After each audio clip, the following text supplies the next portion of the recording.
Chapter 448. Yang Qindong didn't believe that Kuang Yi had anything to do with this. At the very least, he shouldn't have been involved.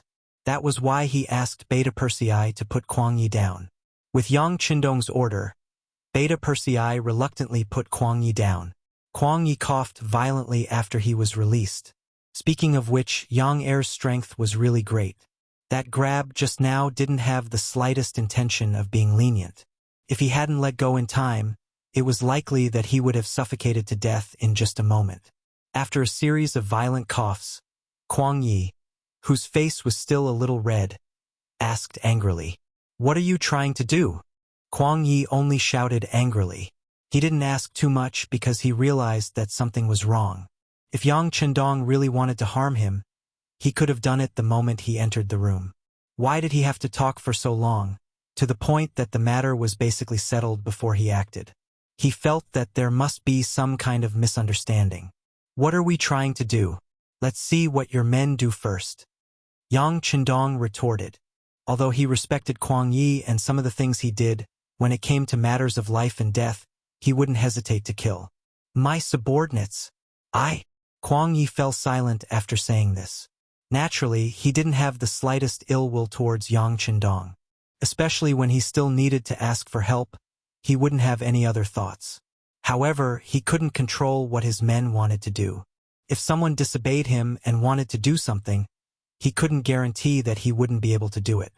At least before he figured out what was going on, he didn't dare to make any promises. Kuang Yi didn't say anything, so Yang Qindong didn't ask. Instead, he calmly sat back in his chair and looked outside. He believed that since there was a chance to send a signal, it shouldn't be too urgent.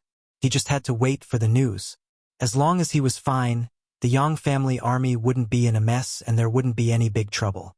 Yang Qindong quickly sat down with a calm look on his face.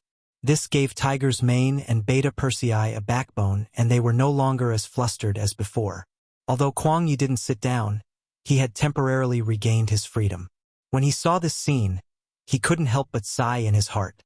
Not to mention other things, just this calmness alone was something that no young man could do. While they were waiting, the outside gradually quieted down. From the beginning to the end, not a single Ming soldier or general rushed over. From this point on, Kuang Yi sighed in his heart. How could he not, with his experience? He could guess that his subordinates had been subdued. Or else, why would no one care about him, the powerful minister of the Ministry of War? Report. In less than a cup of tea's time, someone finally appeared outside the room in the inner courtyard. This person was no stranger to Yang Qindong. It was Ba Daojiang, who had joined the first guard squad not long ago. "What's the matter? Speak." As soon as he saw Ba Daojiang, Yang Qindong frowned. He knew that the first guard squad was assigned to protect his two wives today. Could it be that something had happened to them? Unconsciously, Yang Qindong's right fist suddenly clenched. He swore that no matter who it was, if anyone dared to have ideas about his wives or hurt them, even if it was related to the Southern Ming Emperor, he would never forgive them. Even if he was still not strong enough, even if he had limited military strength, insufficient population, and some of the foundations were not well established, he would still go crazy. Yang Qindong had the existence of a large warehouse. If he was forced into a corner, he would show everyone what a real cannon was, what a human meat grinder tank was, and what a high-altitude plane was. Yang Qindong's anger was conveyed through his tone. Ba Daojiang, who was half kneeling on the ground, felt a chill run down his spine. Recently, he was fortunate enough to become a member of the first guard squad and had more opportunities to interact with the sixth young master. It was because of this that this person who was younger than him always gave him the impression that he was very kind. It was hard for him to get angry, and even if the sky fell, he would not change his expression. However, now that he was so angry, it was as if he was a completely different person. Ba Daojiang's mind could not help but be in a mess. However, after all, he had been in the Jianghu for so many years, so he still had the basic skills to calm himself down. More importantly, he was now one of the sixth young master's men, and he was the kind that was fully trusted. With that in mind, Ba Daojiang tried his best to remain calm. Then, he recounted what happened in and outside Lu Shi's rouge shop. Assassination. Fortunately, they were fine. After hearing this, Yang Chundong heaved a sigh of relief. However, his tone was still strict. Are the two madams safe now? Has the army entered the city? Replying to the sixth young master, the madams are very safe. They are under several layers of protection and will not be in any danger. 1st Battalion Commander Wu Shang has already led the army into the city and is taking over the city's defense. Ba Daojiang reported what he saw along the way, as well as what Captain Xiu Vi had told him. Unexpectedly, just as he said this, Kuang Yi suddenly spoke. That's impossible.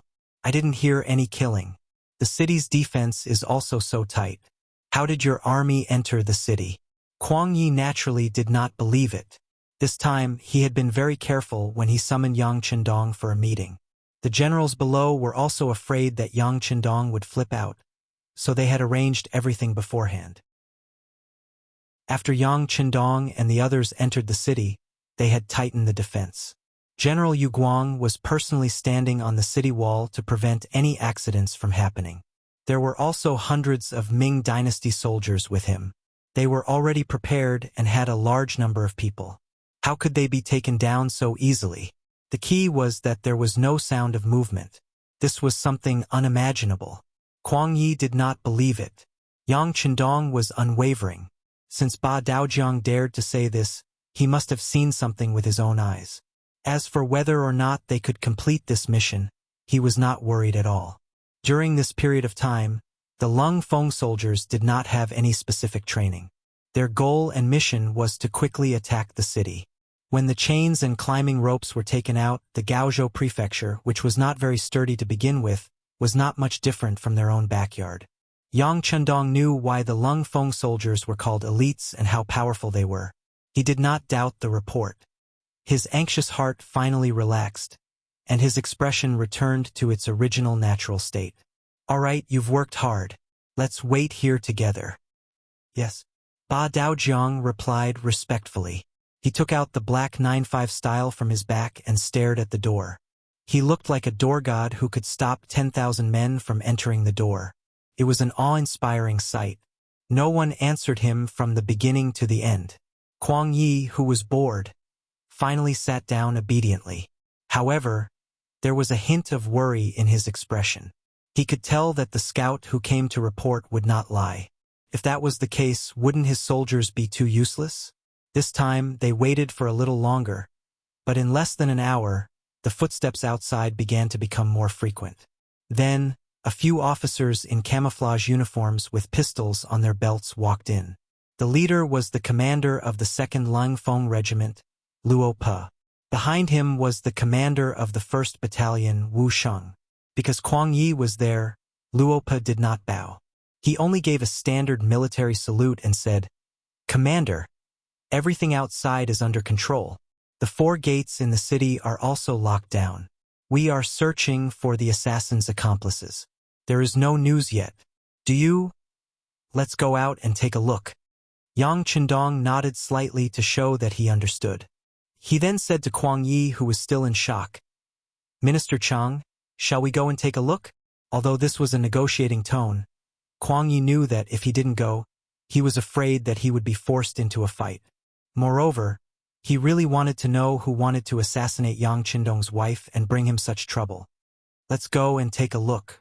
If the assassin is my subordinate, I will definitely give the Duke of Loyalty a satisfactory answer." Kuang Ye's words were very smooth. It was obvious that he had made up his mind. If the person who did this was really his subordinate who made the decision without permission, then he really didn't mind killing a few people to satisfy his appetite. Yang Chundong wanted Kuang Ye's attitude. Just like how Kuang Yi could not fall out with him, he did not want to fall out with Kuang Yi either. Following Yang Chundong, Kuang Yi and the others walked out of the room. When they arrived at the outer courtyard, they saw Guaning, Ma Wei, and the others with bruises all over their faces. They were tied up like dumplings and pressed to the ground. Judging from their clothes, they were covered in dust, and Guan Ying's lapel was in tatters. They must have gone through an intense resistance. It was just that they were helpless. They were not as strong as others and would eventually be trampled under their feet. When Kuang Yi walked out, Guaning and the others who were still struggling to turn their heads instantly became obedient. This was too shameful. This was especially true for Guaning. The last time he fought with Yang Er, he was beaten quite badly. However, he thought that it was just a special case. If he encountered ordinary mercenaries with his skills, it would be easy for him to fight against 3 or 4 of them. But just now, he was only facing a mercenary. He was still suppressed and beaten until he was pressed to the ground and could not move. Both of them were alone, yet he had easily dealt with him. It was no wonder that he felt ashamed to face anyone. Of course, if he knew that his opponent's name was Dao Xiao, he would not be so depressed. He was the captain of the second guard team. For Yang Chendong to be able to make them responsible for his safety, one could only imagine how strong they were. Although Guaning was powerful, the intensity and method of training were completely different from the mercenaries. It was normal for him to be defeated. Chapter 449. This was also thanks to Yang Chendong telling all his subordinates before entering the city that they should not fire unless absolutely necessary. After all, the Southern Ming Empire was still their ally, and even their superior. If not for this order, Guaning and Ma Wei would not be standing here alive after being hit by the flying bullets just now. Oh no, they were kneeling here. Seeing the subordinates, he was so proud of being pressed to the ground. Kuang Ye's expression became very ugly. However, at this moment, he wasn't in a position to criticize them. He only walked in front of them and asked in a very strict tone, "Who sent people to assassinate the Duke of Loyalty's wife? Stand up now and I'll give you a quick death. If you don't speak and I find out, I can guarantee that your 3 clans won't have a good life." Even the 3 clans were involved. Could be seen that Kuang Yi was truly angry. However, no matter what he said, Guaning and Ma Wei had a confused expression. It was obvious that this was the first time they heard of this matter. Humph! Don't pretend to be innocent. If this old man finds out, don't think about living. Kuang Yi coldly threw down these words, but his heart relaxed. From his observation, these 2 generals shouldn't know about this. If that was the case, then perhaps the assassin really wasn't sent by his subordinates. Yang Chendong was also seriously looking at all of this. He almost reached the same conclusion as Kuang Yi. Some things could be deceived with words, but not with the eyes. Of course, there were some people who were very good at acting. However, since they didn't admit it, then he would first go and see who the assassin was. As long as he could figure out this person's identity, he would be able to find some clues. The group of people walked out of the gate and went straight to the Lu Ru's shop. Along the way, they could see a Lung Feng brother standing guard not far away.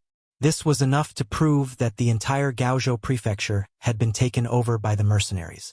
Kuang Yi knew that everything Ba Daojiang said was true. At this moment, his expression was very ugly. Gaozhou prefecture wasn't very big, and Lu Shi's Rouge station wasn't far from the Yamen. It didn't take long for the group to arrive. As soon as Yang Chendong appeared, Hu Yen and Madame Shui, who were protected by several layers of people, rushed out and ran to Yang Chendong. "Darling, we're fine. It's just that what happened just now was really scary." It's okay. It's all over now." Yang Chendong hugged and comforted the 2 ladies. Then he said to Captain Tai Qingyi, who was slowly following behind him, "Send the 2 ladies into the carriage first." Female guards had already come forward to escort Hu Yen and the others to the car. On the other side, the first guard captain, Qiu Vi, who was in charge of things here, also walked up to Yang Chendong and reported in a low voice, "Young master, the Phantom Sniper team has taken control of this place. It's very safe here, and there are no blind spots. The Wolf Fang Special Forces have already chased after the other killer. With the city gate closed, no one can escape." Okay. Yang Chendong nodded slightly, indicating that he knew everything. Then he asked, "Where's the killer?" "He's here." Qiu Vi turned around and led Yang Chendong and the others forward. Then he added, "The killer's identity has been confirmed by people who know him in the city. His name is Mo Tuo. Judging from his figure and underwear, he shouldn't be a Han or Miao person. He seems to be a Jiaoji person." Jiaoji? Hearing this inference, Yang Qindong's face flashed with doubt for a moment. Yes, people from the security bureau just came over. Judging from his underwear habits, he should be a Jiaoji person without a doubt. Qiu Vi didn't just say it casually. This was the conclusion given by the security bureau personnel, who were familiar with the situation of all parties. Okay. Yang Qindong nodded again. Countless question marks and possible scenarios flashed through his mind. Kuang Yi and the others who were following behind them heard the word Jiaoji and couldn't hear anything else. Even so, Kuang Yi still strode over. Other than Ba Dao Jiang, who was following closely behind him to prevent any accidents, the rest of Lung Feng didn't move at all. An old man in his 60s was nothing in their eyes, even if this old man was the Minister of War. Kuang Yi strode forward and tore open Mo Tuo's coat. When he saw the clothes inside, his eyes focused and he shouted, "Yes, he should be a Jiaoji person. This kind of loose collar is their specialty. I've seen it before when I dealt with them." The climate in Jiaoji was warm all year round, so the collar of their underwear was extremely loose. Unlike the Ming army, although the climate in the south was also hot, the collar of their underwear was still very tight due to military regulations. Yang Qindong could understand Kuang Ye's shouting and completely forsaking his bearing as the Minister of War. This was equivalent to eliminating him as a suspect. In fact, Kuang Yi had no motive to harm Yang Qindong at this moment. He wanted to borrow the strength of others, but he couldn't. Why would he try to kill him? Judging from this point alone, Kuang Ye's suspicions were greatly reduced. However, Yang Qindong wouldn't say it out loud. He wanted to make Kuang Yi hesitate. After all, this territory was under the jurisdiction of the Southern Ming Empire. If something happened here, it wasn't wrong to look for the Southern Ming Empire. After Kuang Yi shouted for a while, he realized that no one agreed with him and could only give up. However, looking at his complexion, it was much better than before. He must have known the truth and was now relaxed. The atmosphere at the scene became much quieter. Tiger's man had already found a chair for Yang Qindong to sit down. Then, Qiu Vi reported what happened in detail. The sixth young master kept nodding as he listened. His gaze towards Tai Qingyi, Badao Jiang, and Peng Yu also became much gentler. Yang Qindong's emotions calmed down and everyone couldn't help but heave a sigh of relief. Even Minister Kuang Yi, who originally didn't know what happened, looked much calmer. His mind was spinning rapidly as he thought about the origin of the current situation, the cause and effect, and what kind of impact it would have on himself and the Southern Ming Empire. Time passed quickly while he was deep in thought. About an hour later, the Wolf Fang Special Forces finally appeared. Captain Tai, who, along with his team members King Kong, Violent Ape, and a few others, appeared with a relatively thin man in tow. The sixth young master. This is the person who ambushed the assassin and destroyed the evidence. He ran very quickly and took some effort. Captain Tai, whose voice rang out as the Langyus Special Forces pressed the assassin to kneel on the ground. Everyone's gaze naturally fell on the assassin. However, even in the face of so many murderous glares, the assassin didn't show the slightest bit of fear. Instead, he looked at Yang Qindong, who was 2 meters away, and laughed loudly. "Brat, you dare to help the Southern Ming Empire go against our Jiaoji? Even if we can't kill you today, you won't have a good ending the next time. You will live in fear forever, ha ha ha." After a few laughs, a piece of his tongue suddenly fell to the ground. He had actually killed himself by biting his tongue. Before coming here, Tai Hu and the others had carefully checked the assassin's mouth. After confirming that there was no poison, they were relieved to reattach his chin so that he could speak normally. However, no one had expected him to commit suicide by biting his tongue so straightforwardly. One must know that a person who could do such a thing so resolutely must be extremely ruthless. Perhaps it was easy for a person to be ruthless to others, but it was really rare to be so ruthless to oneself. After vaguely revealing his purpose, the assassin's mission was considered completed. He died in front of Yang Qindong. This scene shocked even Tai Hu. He quickly half-knelt on the ground and begged for forgiveness. However, Yang Qindong waved his hand and stopped him. "Forget it. It's not your fault that such a person had the will to die." Of course, Yang Qindong could tell that the assassin was a man of sacrifice. From the moment he appeared, he did not intend to live anymore. He was even willing to live to see Yang Chendong just to say what he had just said. In the end, he just wanted to be a guide and point the way. As for his claim that he had been ordered by Jiaoji, who would believe that? Regardless of who had ordered him to do so, the possibility of Kuang Ye's instigation had to be eliminated. Whether the assassination of Hu Yen and Madame Shui was successful or not, it would only anger Yang Chendong.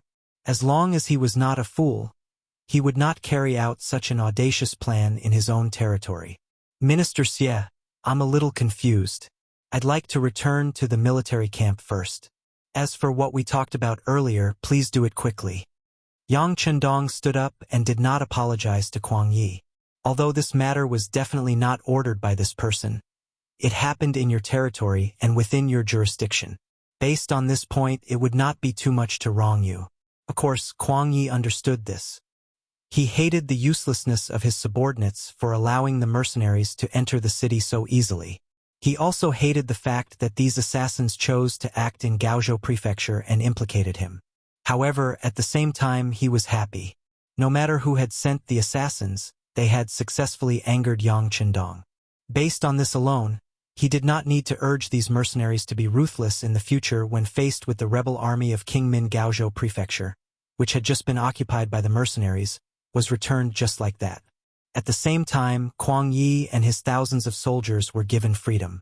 Teacher, Minister Xie, seeing Guaning, Ma Wei, Yu Guang and the others' wronged and ashamed expressions, Kuang Yi waved his hand magnanimously. Forget it. It's not that you are too incompetent.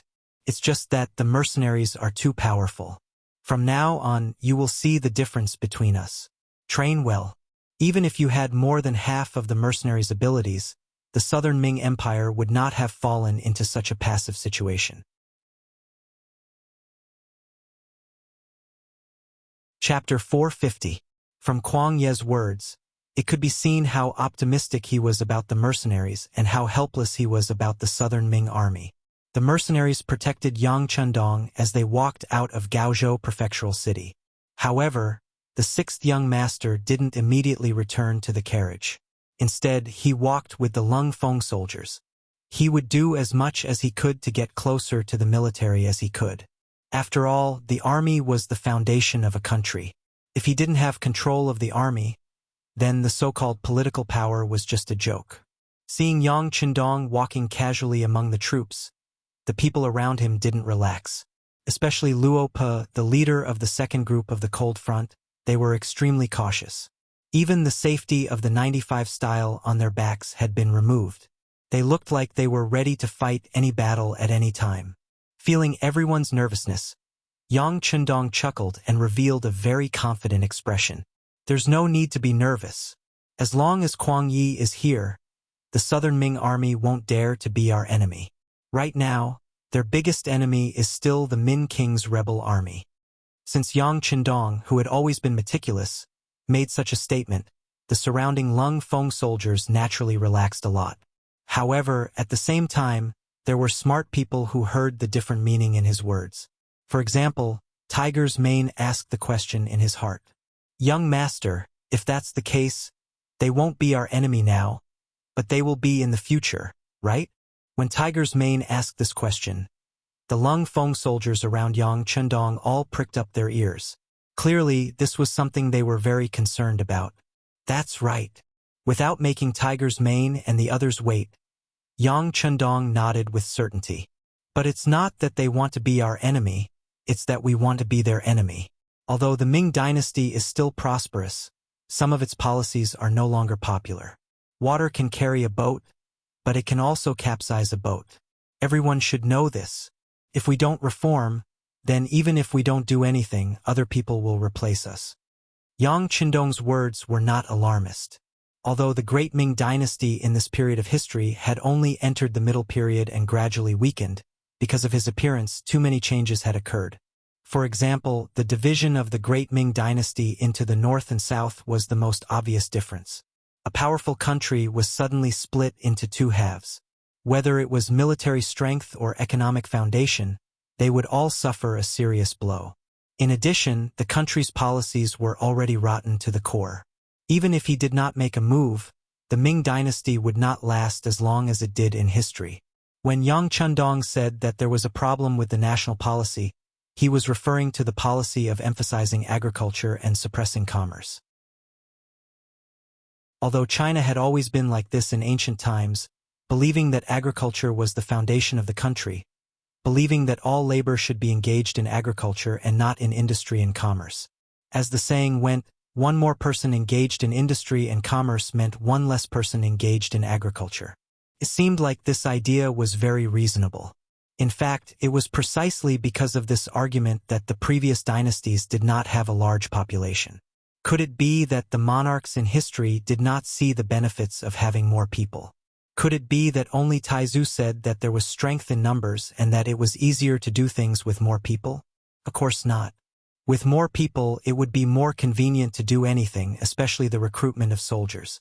Whether it was the number of people or the quality of the soldiers, it would improve a lot. But why was it that there was a truth that everyone understood? But which dynasty would really implement it? Even when the country was stable, they would relax the training of the army and even the expansion of the personnel. In the face of the country's crisis, they did not even have a decent army. As a result, they were defeated again and again, losing political power and everything.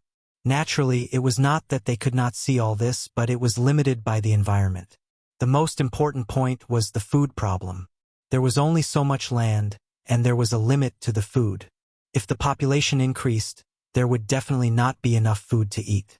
This was the most important reason that hindered their development. For example, in the 100 years from the reign of Kangxi to the reign of Qianlong, the price of rice in Jiangnan had increased by 4 times, and the price of fields had increased by more than 10 times. For those poor commoners who did not have the money to eat meat, rice was their rigid demand. Then the problem was, what if they could not afford to buy rice? If they could not even feed themselves, how could they have more children and create a larger population? Fortunately, there were still sweet potatoes in the Qing dynasty.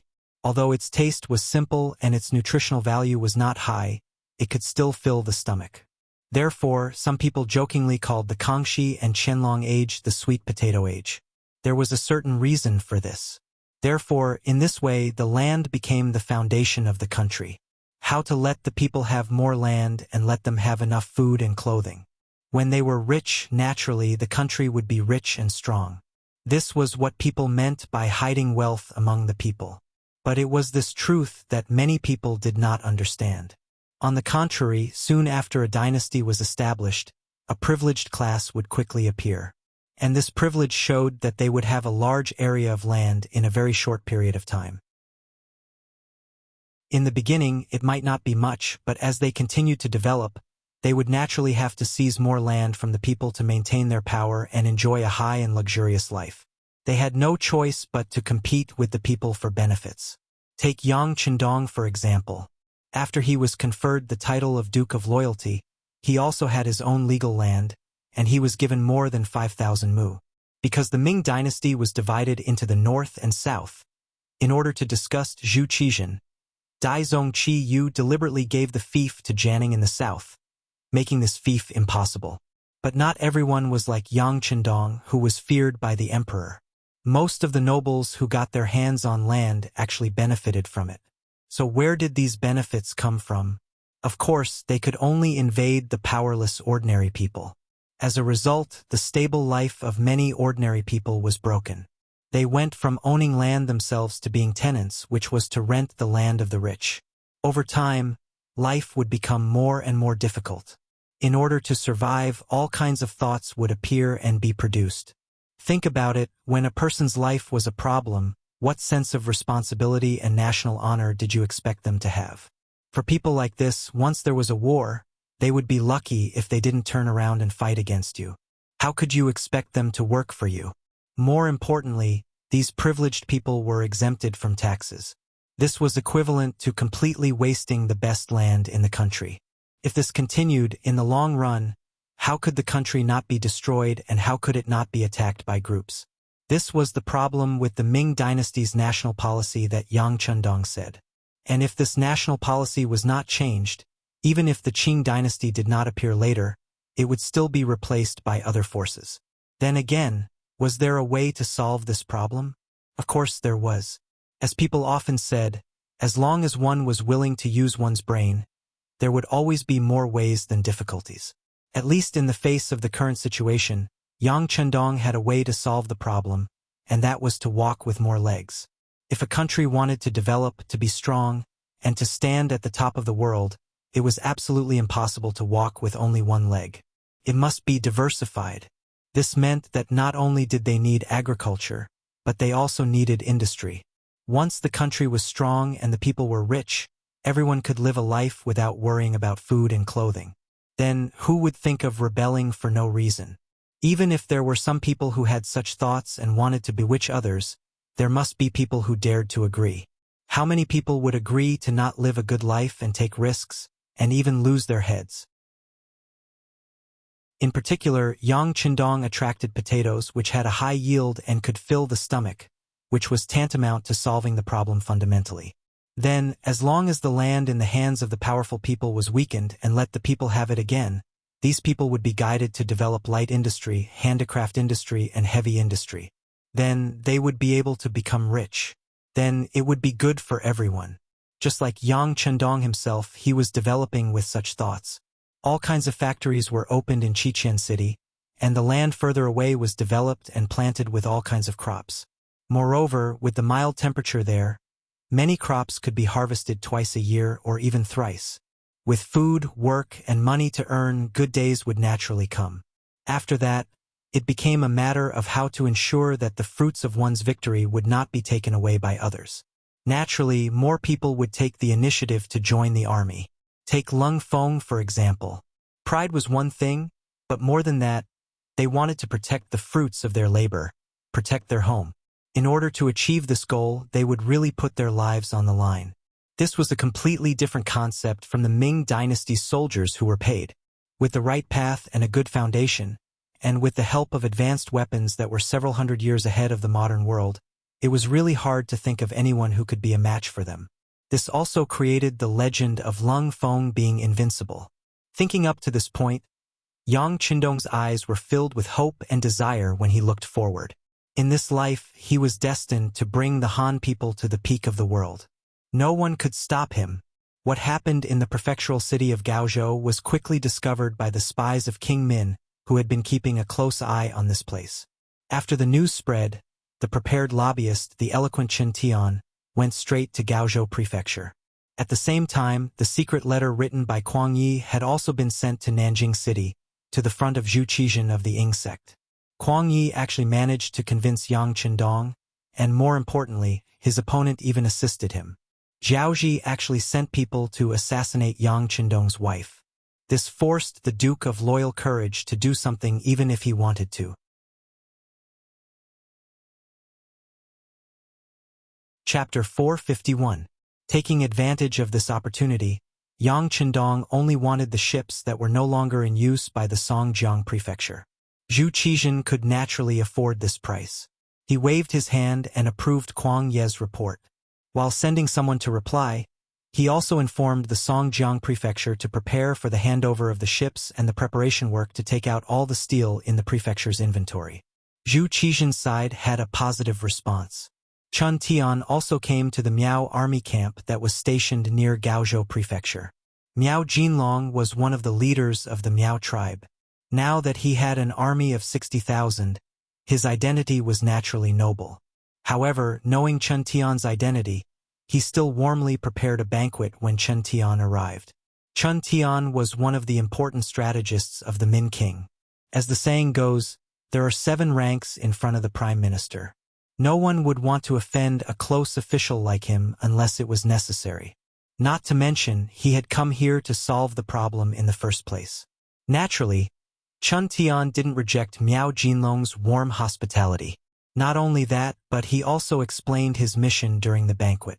He also wanted to hear Miao Jinlong's attitude and reaction.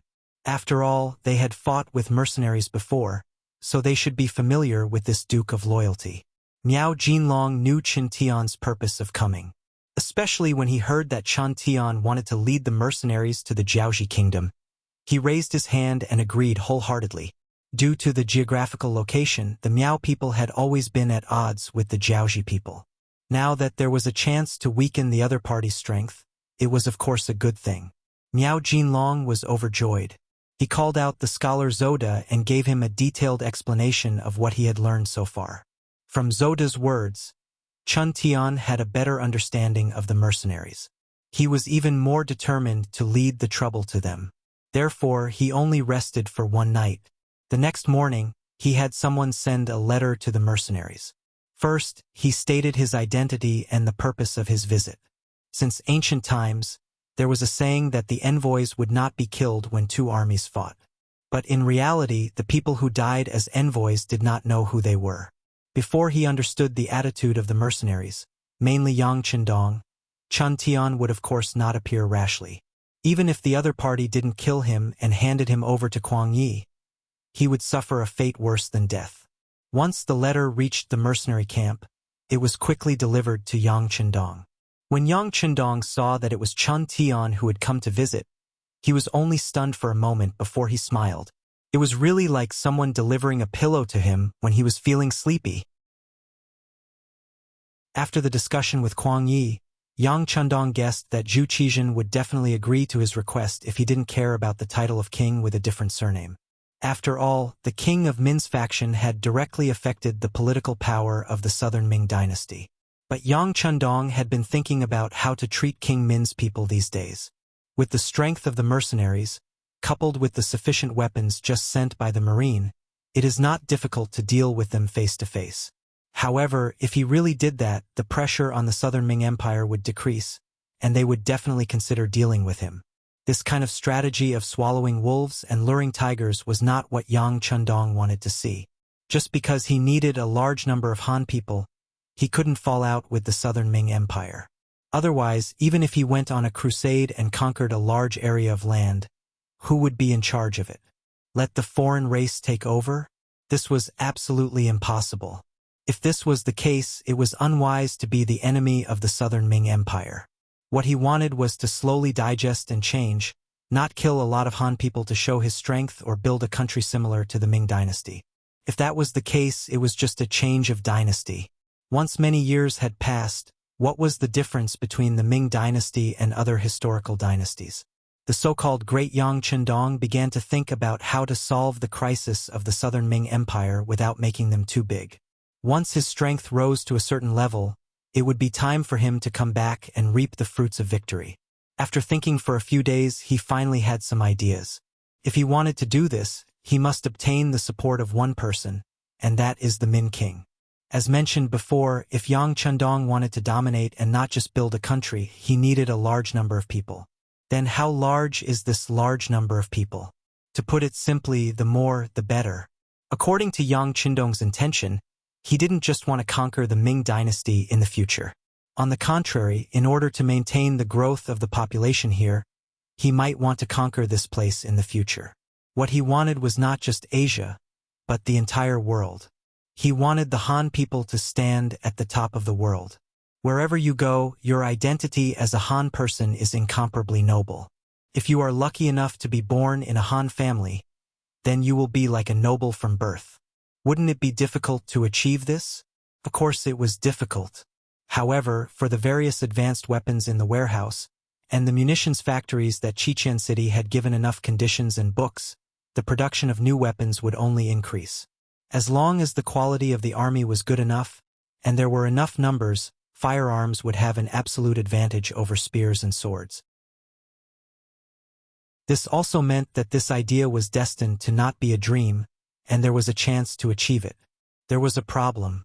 After conquering so many territories, how would they rule? That would require a large number of Han people to do it. Without people, even if they could conquer this place, they wouldn't be able to become the ruler of this place. It was just like when the Japanese entered China.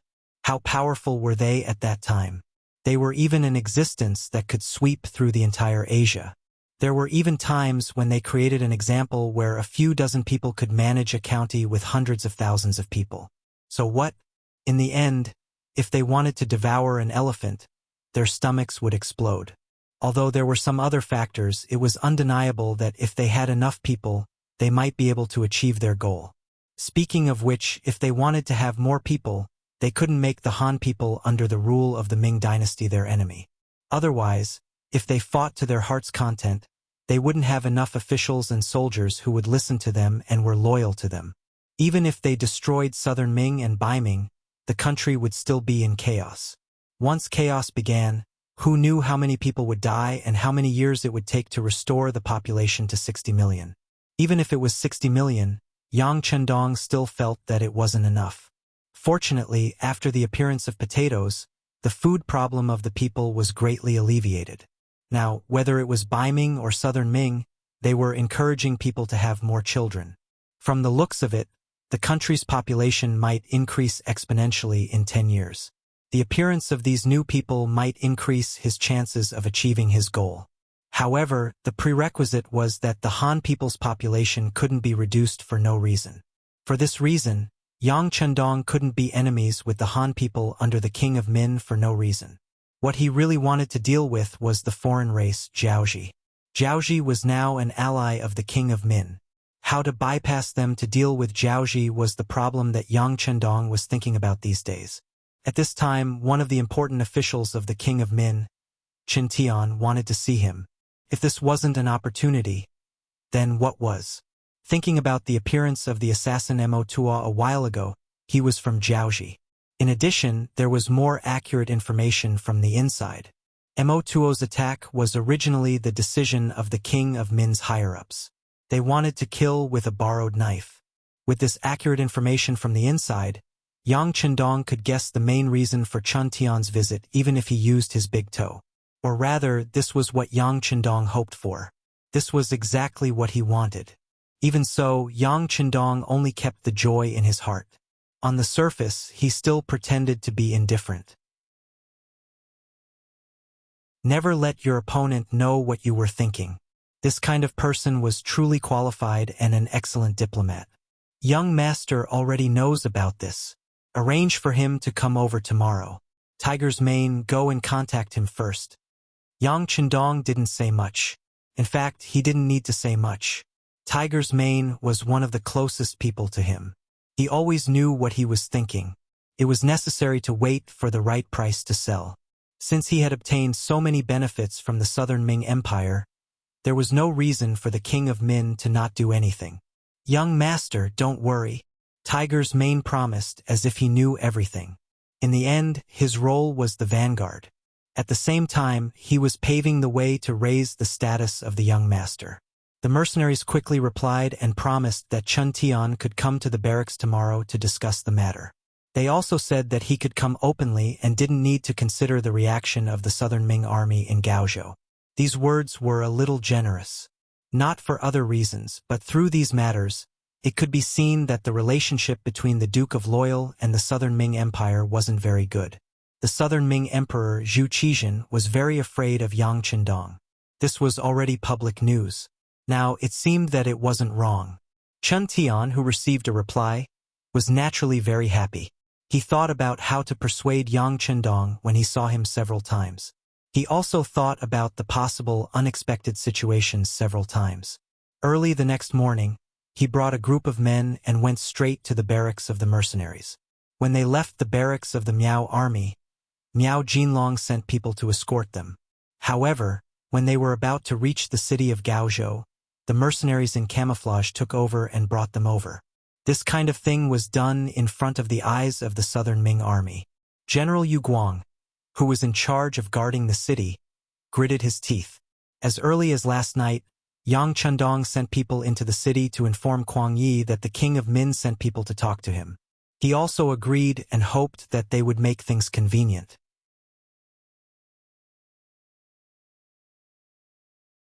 Chapter 452. When the letter was placed in front of him, Kuang Yi knew that he couldn't refuse. Not to mention that for the stability of the Southern Ming Empire, they couldn't afford to offend the powerful mercenaries. Just a few days ago, Hu Yan and Madame Shui almost died in the city. They were responsible. They didn't pursue the matter because they knew that it had nothing to do with them. However, if he didn't agree to the envoy sent by Min King to meet with Yang Chendong, then the other party could bring up this matter at any time. At that time, they could casually accuse them of colluding with the assassins. This would make it difficult for them to defend themselves. Face was given to each other. Fortunately, Kuang Yi knew that Yang Chendong still had the Yang family manor in Baiming. The southern Ming Empire had Jianing and brother Yang Si. He couldn't betray the great Ming Empire and didn't dare to do it. Therefore, he made the decision and agreed to the request. Kuang Yi agreed. This was also why Yu Guang didn't dare to act rashly when he saw all this happening right under his nose. The mercenaries were only a squad of soldiers. They brought Chun Tian and his hundreds of subordinates through the city. To be honest, Chun Tian was a little nervous at this moment. Originally, he thought that the mercenaries would send at least a few hundred people, or even a few thousand people to escort him. However, there were only 10 people and they had to walk through the city controlled by the Southern Ming army. This was no longer a matter of safety. It was a provocation. Would the Southern Ming army really do something in anger? If that was the case, wouldn't his life be over? With this kind of nervousness, the group smoothly walked through the city of Gaozhou. When Chun Tian saw that the city had been left behind, he suddenly felt a burst of cold wind at the back of his head. At this moment, he remembered that he hadn't walked out of the gates of hell. He had just stepped into this place. For example, if he didn't have an agreement with Yang Chendong this time, how would he return to the Miao family's camp from the mercenaries' camp? Without the mercenaries' escort, how could he guarantee his safety? Only at this moment did he feel fear. In the mercenary camp, Tiger's Mane, representing Yang Chendong, met Chun Tian first. He served him good food and wine, fulfilling his role as a host. Chun Tian didn't expect to see Yang Chendong the moment he arrived. Fortunately, he was prepared for this. After investigating Yang Chendong, he knew what kind of person Tiger's Mane was and the importance of his position. So while he was eating, he ordered his men to carry 2 big boxes of gold and place them in front of Tiger's Mane. One box was worth 1,000 taels of gold, so 2 boxes would be worth 2,000 taels of gold. According to the exchange rate of 1 to 8, that would be 16,000 taels of silver. To an ordinary citizen, this amount of silver was more than enough to eat and drink for a lifetime. And this was just Chun Tian's greeting gift.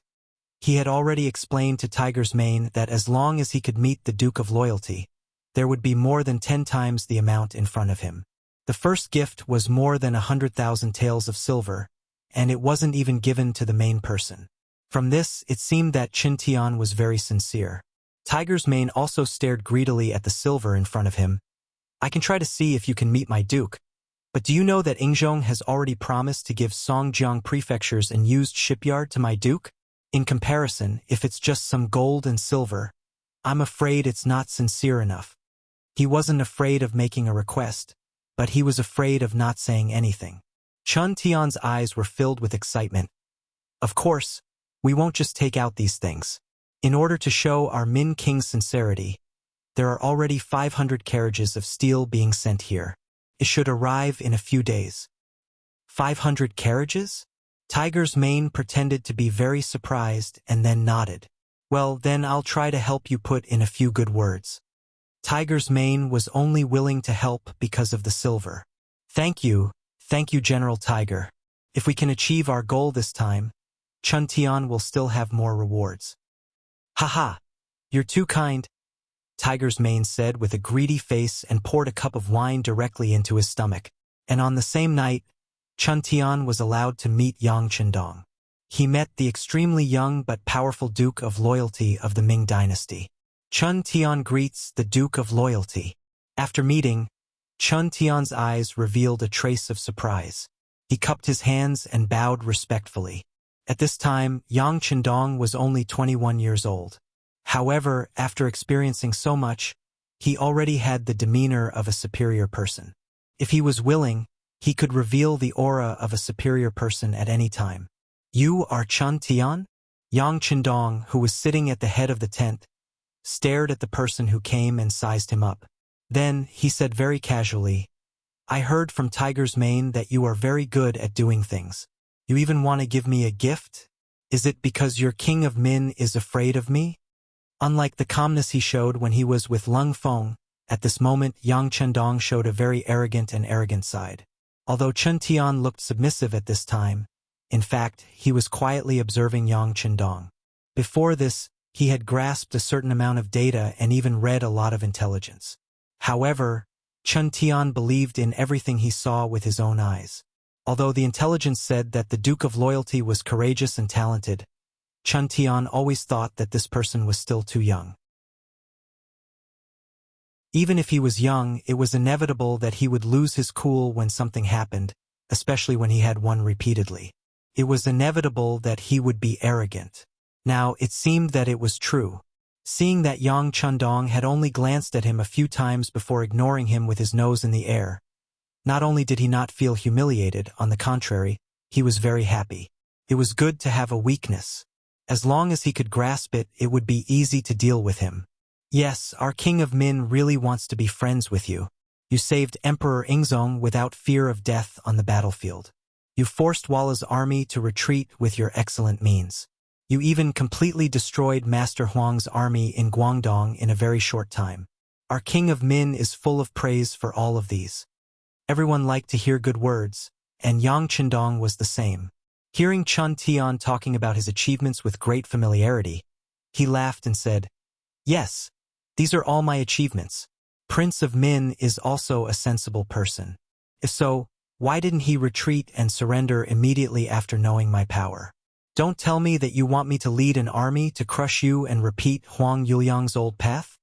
When speaking of these, Yang Chendong deliberately stared at him, as if he was going to scare him. Yes, Duke of Loyalty is very right. People had to bow under the eaves. As an excellent lobbyist, he knew when to show his weak side and when to show his strong side. With a submissive expression, Yang Chendong's expression became much better. Seeing that the sixth young master's temper was not so bad, Chun Tian hurriedly said what he wanted to say. "Our King of Min really wants to be friends with you, Duke of Loyalty. He also knows that we will definitely lose if we fight with you." But when he heard the first part, Yang Chendong was still smiling. But when he heard the last part, his face changed. "But what?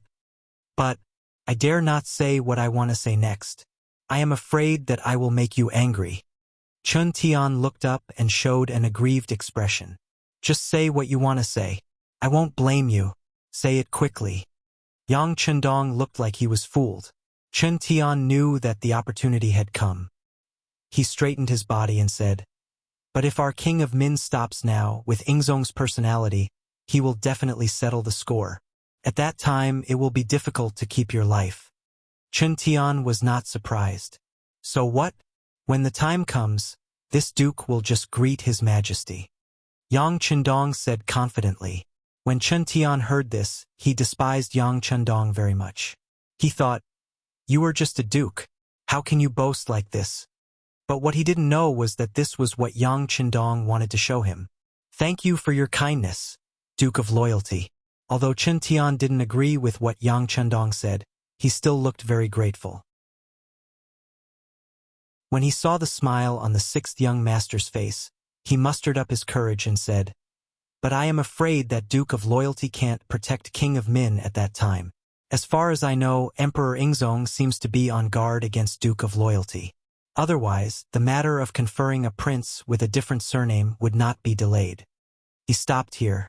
When he said this, Chun Tian immediately stopped talking and carefully observed Yang Chendong's performance. He said it just now. If there was anything he wanted to say, he could say it casually. Now, he shouldn't be blamed.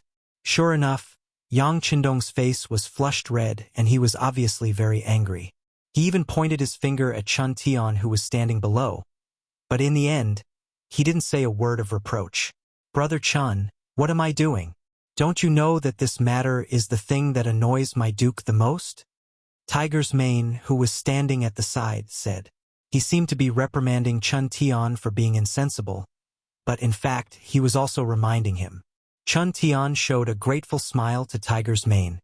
Then, his gaze fell on the angry Yang Chendong and said, "Duke of Loyalty, Emperor Ingzong is really infuriating. But thinking about it carefully, isn't it because you are too young and your qualifications are too shallow? If you can do something earth-shattering for the world to see, I think that when the time comes, even the stingy Emperor Ingzong can't refuse to be conferred a prince."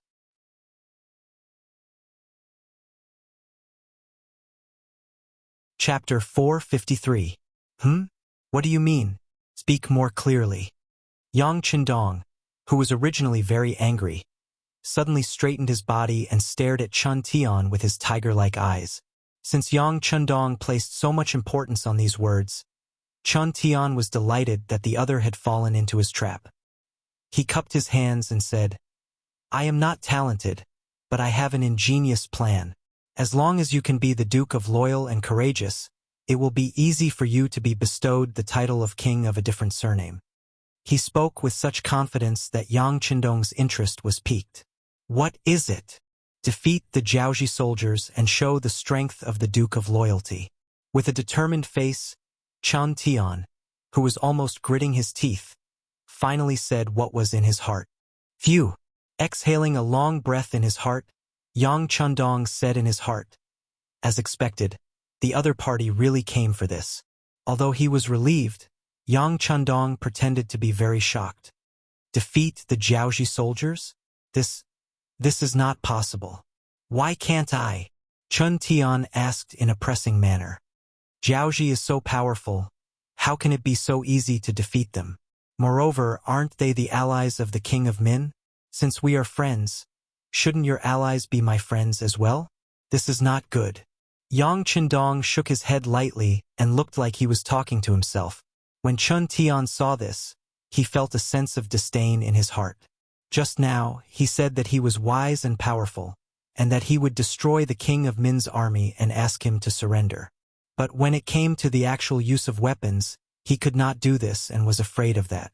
He really did not understand how such a person could have achieved all those achievements in the past. Chun Tian really despised him in his heart, but he still tried to persuade him. "Duke of Loyalty, although Jiaoji is our ally, they are still of a foreign race. As the saying goes, those who are not of our race will have different opinions. The attitude of Rongdi is not the same as that of Hua. No matter what, the King of Min is the king of the Great Ming. He has the pure bloodline of the ancestor. How can he tolerate a foreign race doing whatever they want in the Great Ming? Previously, we had no choice but to form an alliance. But in fact, we were wary of each other. In the end, we were just using each other's relationship. There is no affection." Chun Tian said this righteously and continued, "Unlike our King of Min, who really appreciates Duke Zhongdan. Moreover, we are all Han people, so we should get closer to each other. Not to mention, this can help the Duke of Loyalty achieve great things and become the king of a foreign race. This kind of helping others is what the King of Min likes the most." What Chun Tian said was magnanimous, and he also pretended to be good for Yang Qindong. But in fact, this was not the case at all. The people of the Security Bureau had already sent back the news that the King of Jiaoji had taken a fancy to the King of Min's sister, Zhu Lian, who was also Princess Yongsheng, and wanted to marry her. Because of this, the King of Min was furious and said that his sister was willing to marry a foreign race's little king. This was almost the same meaning as when the kingdom of Dongwu wanted to marry Guan Yu's daughter and was rebutted. Although this time, the King of Min took advantage of the power of Jiaoji to rise up. But in the end, the King of Min still looked down on the small country of Jiaoji. They were just a small province of the Great Ming before and did not have any cultural inheritance. How could such a person be qualified to marry his sister? Not to mention that there was such a big gap in age. Princess Yongsheng was the king of Annan Lili when he was 18 years old. In history, he did not live until 1451. But because of his representative, the Longzi borrowed this person's name to let him live longer. The spectators have a strong historical knowledge, so don't doubt the Longzi on this issue. Thank you very much. He was already more than 60 years old. This was clearly pushing his sister into the fire pit. As the elder brother, and now with such great power, if he could not even protect his own sister, what would others say about him? Just based on this point, the relationship between the King of Min, Zhu Huixing, and the Jiaoji army started to drift apart. In addition, along the way, the Jiaoji army burned, killed, and looted everywhere they passed. They were very overboard and caused the people's lives to be in chaos. The King of Min had already made up his mind to deal with them. It was precisely because of these things that Chun Tian came here to fan the flames and wanted to use someone else to do his dirty work. In their eyes, as long as the two sides could fight, regardless of whether Yang Qindong won in the end or the Jiaoji army won in the end, it would be beneficial to them. Since that was the case, why should they be polite? Chen Tian had his own plans, but he did not know that the handsome young man, Yao Yingjun, who was on good terms with Princess Yongsheng, Julien, was an important spy that the Security Bureau had placed in the other side. The information regarding this had already been sent back, and Yang Qindong was well aware of it. This was the importance of information. If he knew everything in advance, he would have more time to deal with it, and he would be able to find the best way to solve the problem. What Chen Tian said was extremely righteous. From the perspective of the nation and country, even if Yang Qindong knew the truth, he would not correct it. Wasn't all of this what he wanted to do? Since he could not do anything to the Han people, then it should not be a problem to deal with the foreign races, especially Jiaoji, the predecessor of the modern Vietnam. They had betrayed the country several times and angered the brave People's Liberation Army, causing them to kill their way into their territory. The most hateful thing was that the other party's military warehouse was filled with all sorts of goods that were made in China. That kind of feeling must have been very chilling. In order to prevent such things from happening in the future, Yang Qindong made up his mind to deal with them a few hundred years in advance, so that those disgusting things would never happen again and would disappear forever. With this in mind, Yang Qindong did not expose some of Chen Tian's lies. Instead, he went along with Chen Tian's words and asked, "Against Jiaoji, will you support me?" This, Chen Tian's face changed from his heroic speech to a trace of awkwardness. This means that we cannot support you in terms of military strength. After all, everyone knows that they are our Min King's allies. Don't worry, Duke of Loyalty. Although we won't send troops, we will support you in other aspects, such as provisions and information. As long as you don't send troops, we, King of Min, will fully support you if you need anything else. As if he was afraid that Yang Qindong would have some misgivings, Chen Tian patted his chest and promised. Is that so? Yang Qindong did not answer immediately. Instead, he fell into deep thought, as if he was thinking carefully. Yang Qindong's lack of response caused Chen Tian to lose his confidence. He was afraid that Yang Qindong would reject him, so he quickly signaled to Tiger's Mane, who was standing at the side and receiving benefits from him, with his eyes. Tiger's Mane hesitated at first, but soon made a decision. He looked at Yang Qindong and said, "Duke, Jiaoji has gone too far. Didn't they try to assassinate you 2 days ago? If we don't teach them a lesson, won't we be looked down upon and become a joke to the world?" Yes, yes. Chen Tian slapped his head. How could he have forgotten about this? He quickly said, "Jiaoji sent people to assassinate me. This is really shameful and hateful. Just based on this point alone, we have to teach them a lesson. This is the only way to show the dominance of the loyal and courageous Duke." That's true. Yang Qindong slowly raised his head and agreed. However, he soon shook his head. No, if we were to fight with the Jiaoji soldiers and the Min King suddenly attacked us from behind, we won't be able to withstand a pincer attack. When he heard Yang Qindong's concerns, Chen Tian immediately replied, "That is impossible. Our Min King is a man of his words. He would never do something so treacherous. Jiaoji is your ally." Yang Qindong ignored Chen Tian's solemn vow. He only said one sentence and the other party was instantly silenced. But what does the loyal Duke want us to do for you to be completely assured? Chen Tian did not know how to convince Yang Qindong. Even though they had decided not to fight with the mercenaries in the short term, there were some things that others would not believe even if he said it. Show me your sincerity. Let's ask the Min King to write a declaration of war and spread it throughout the world, stating that he and Jiaoji have completely broken up. This way, I will believe your sincerity and will send troops. How about that? In addition, you have just occupied Yunnan, Guangxi, and Guangdong provinces. I believe you have a lot of captives in your hands. Coincidentally, the leader of the mercenaries, the big brother that I saved, is in need of people. You should also show some sincerity and make my big brother happy. Not a lot, just 100,000 people. Men, women, old and young are acceptable. Yang Chendong proposed the plan that he had decided on long ago. Yang Chendong, who understood the situation of the Min king, naturally knew that the other party did not like the Jiaoji army and would not make a move on him in the short term. However, there was always a possibility. Before the situation changed, who knew what would happen in the future? Most importantly, if he wanted to do this, he would need the support of Nanming. This declaration of war became very important. This was also the reason why he could convince Minister Kuangye to not make an enemy out of the Min king and the Miao army and focus on dealing with Jiaoji. Without this declaration of war, how would others believe him if he just said it himself? At least it would be easier for him to ask for 100,000 people.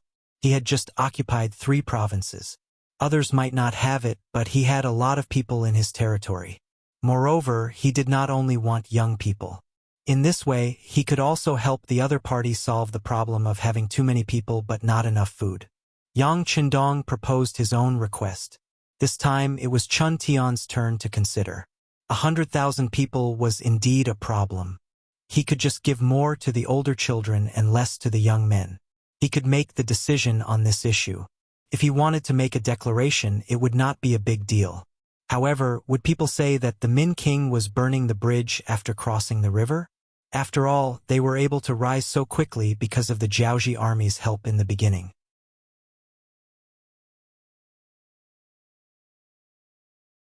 Chapter 454.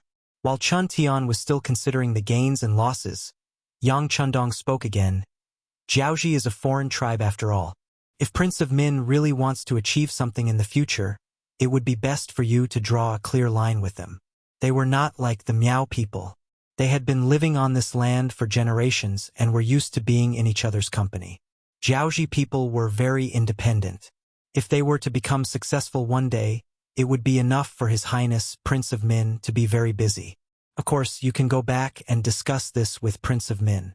We are not in a hurry. Yang Chendong was indeed not in a hurry. Regardless of whether it was the steel that Zhu Qizhen wanted to give him or the steel that Prince of Min gave him, they had not arrived yet. With the mindset that having the steel in his hands was the way of the king, he would not do anything as long as these benefits were not in his hands. Even though he was already mentally prepared to fight Jiaoji, he still had to take things one step at a time.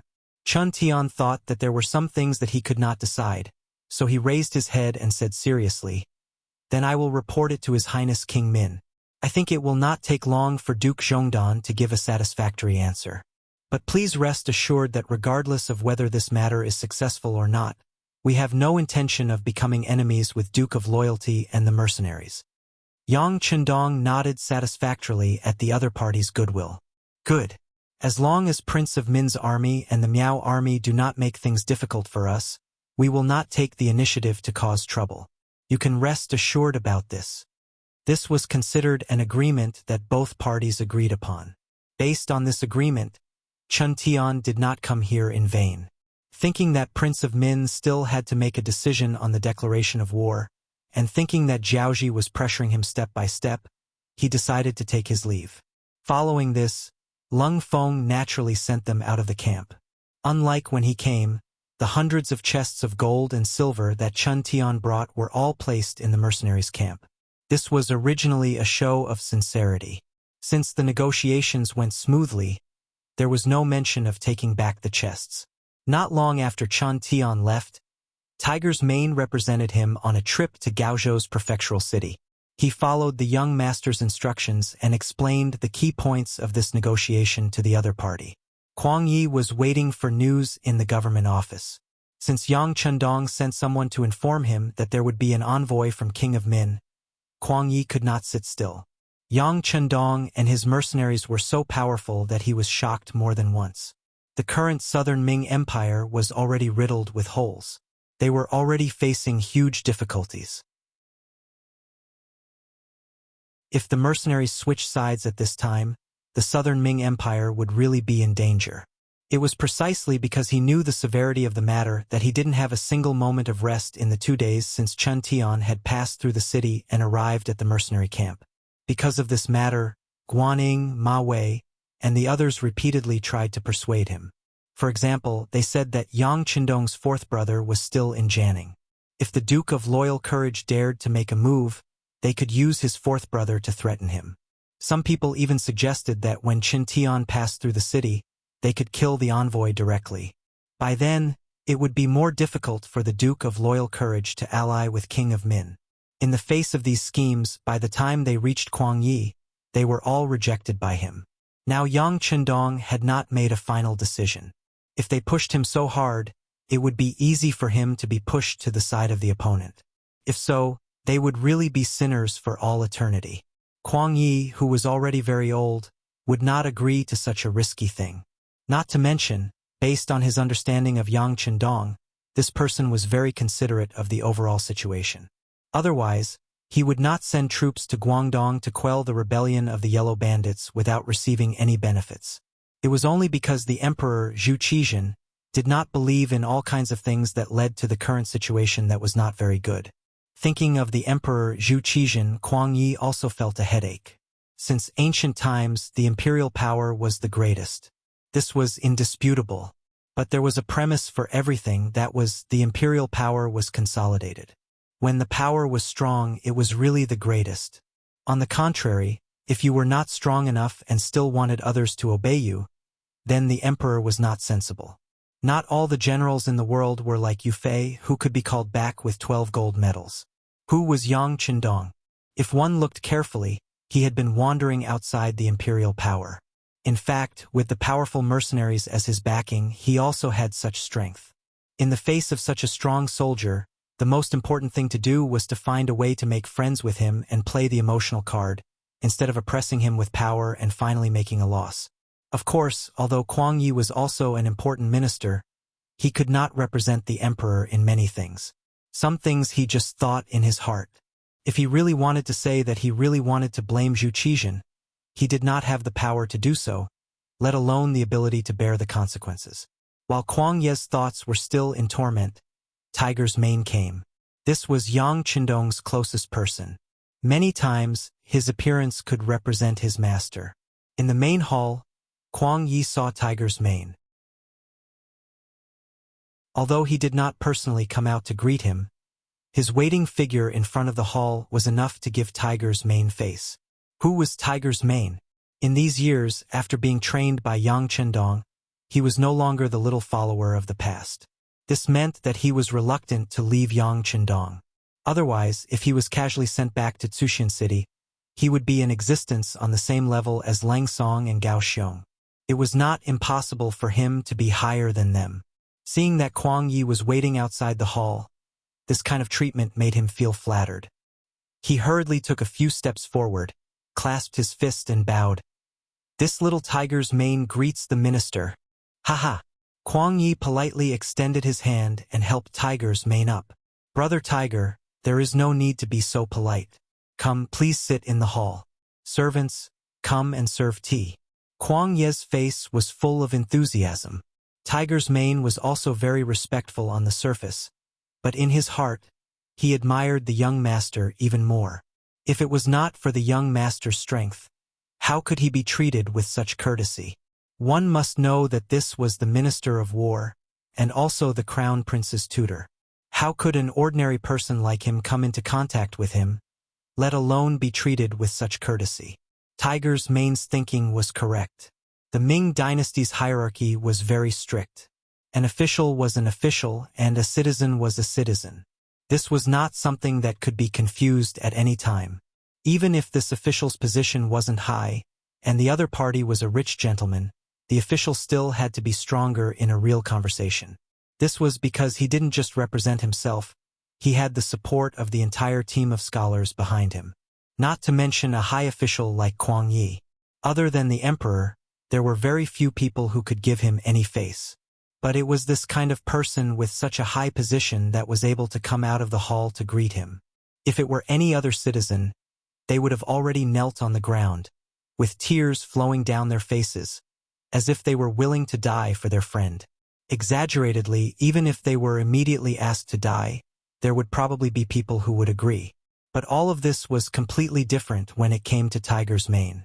Following the young master, and especially seeing the development of Crimson City, his vision had long been different from ordinary people. In his heart, Even the emperors of the southern Ming dynasty and northern Ming dynasty could not be compared to his young master, let alone a minister of war. Moreover, a minister of war who was weak and defeated. With this confidence, when Tiger's Mane spoke to Kuang Yi, he maintained enough autonomy, neither servile nor overbearing, and did not have the slightest intention of lowering his head. Kuang Yi listened carefully to Tiger's Mane's report. When he first heard that there were 100,000 people, he did not seem to understand. After all, why would the mercenary army need so many Han people? But then when he heard that Yang Chundong asked the king of Min to make a public declaration of war against the Jiaoji army, his attention was completely diverted. He suddenly stood up from his chair. Did the king of Min agree? Not yet. Tiger's Mane acted as if he did not see Kuang Yi's excitement. He shook his head and said, "The messenger Chen Tian said that he would go back and discuss with the king of Min. But my young master also said that there would be no problem." Yang Chindong said that there would be no problem, so Kuang Yi was much more confident.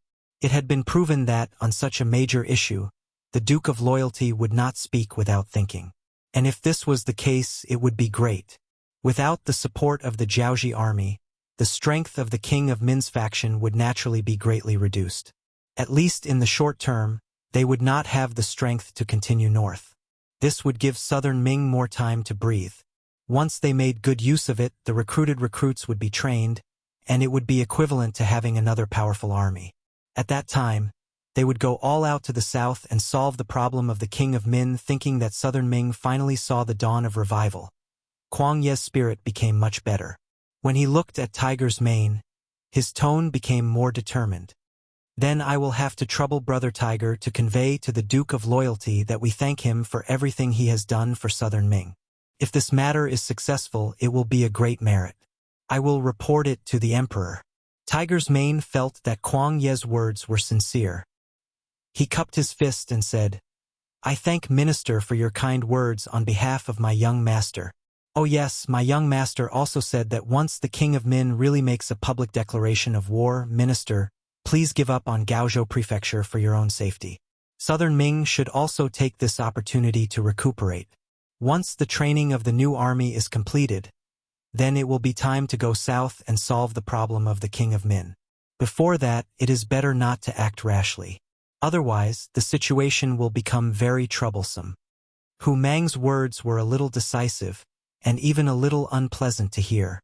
The gist of it was that without the mercenaries here, Kuang Yi and his 1,000 men would not be able to defend Gaozhou Prefecture no matter what. At first glance, it did seem like he was looking down on them, but wasn't this the reality?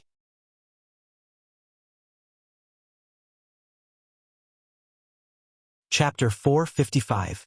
Not to mention the huge difference in military strength between the two sides, Gaozhou Prefecture was already an isolated city.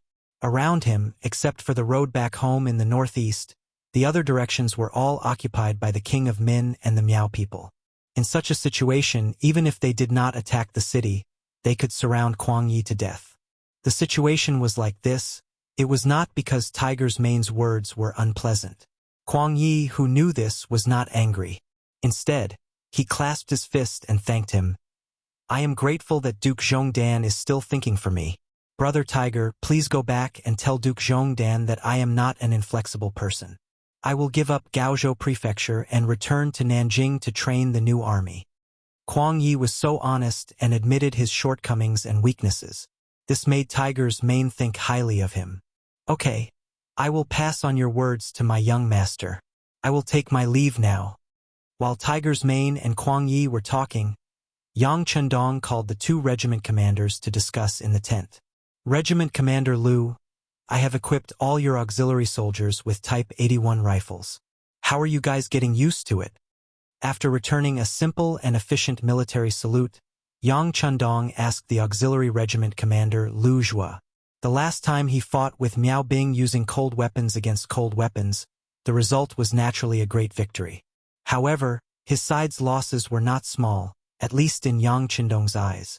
In order to preserve his sufficient strength and also to display his sufficient advantages, he decided to equip all the auxiliary soldiers on the battlefield with the 81 automatic rifle, which was commonly known as the 81 automatic rifle.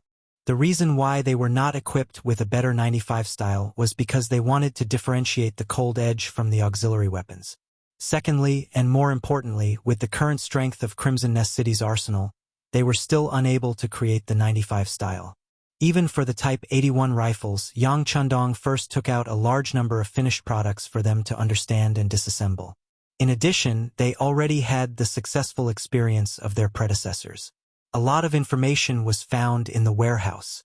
It was because of all these advantages that the Type 81 assault rifle could be used. It had to be said that there was no lack of smart people everywhere, especially the craftsmen of the Great Ming Dynasty. In terms of intelligence, they were no worse than the craftsmen of any other period. It was only because they didn't have enough development environment that they naturally went from being brilliant to being ordinary. During the Ming Dynasty, craftsmen had very little social status and their income was extremely low. It was already considered good if they could fill their stomachs. Even so, there were still some people who wanted to invent something that was very practical and push the development of social science forward. Unfortunately, the person who made such a contribution did not receive a reward that was proportional to his efforts. There were even some people who gathered the materials for their own experiments. Once they succeeded, the fruits would belong to the Ministry of Works and the Emperor. The only thing they would get was the title of a good craftsman, which couldn't be eaten or exchanged for money.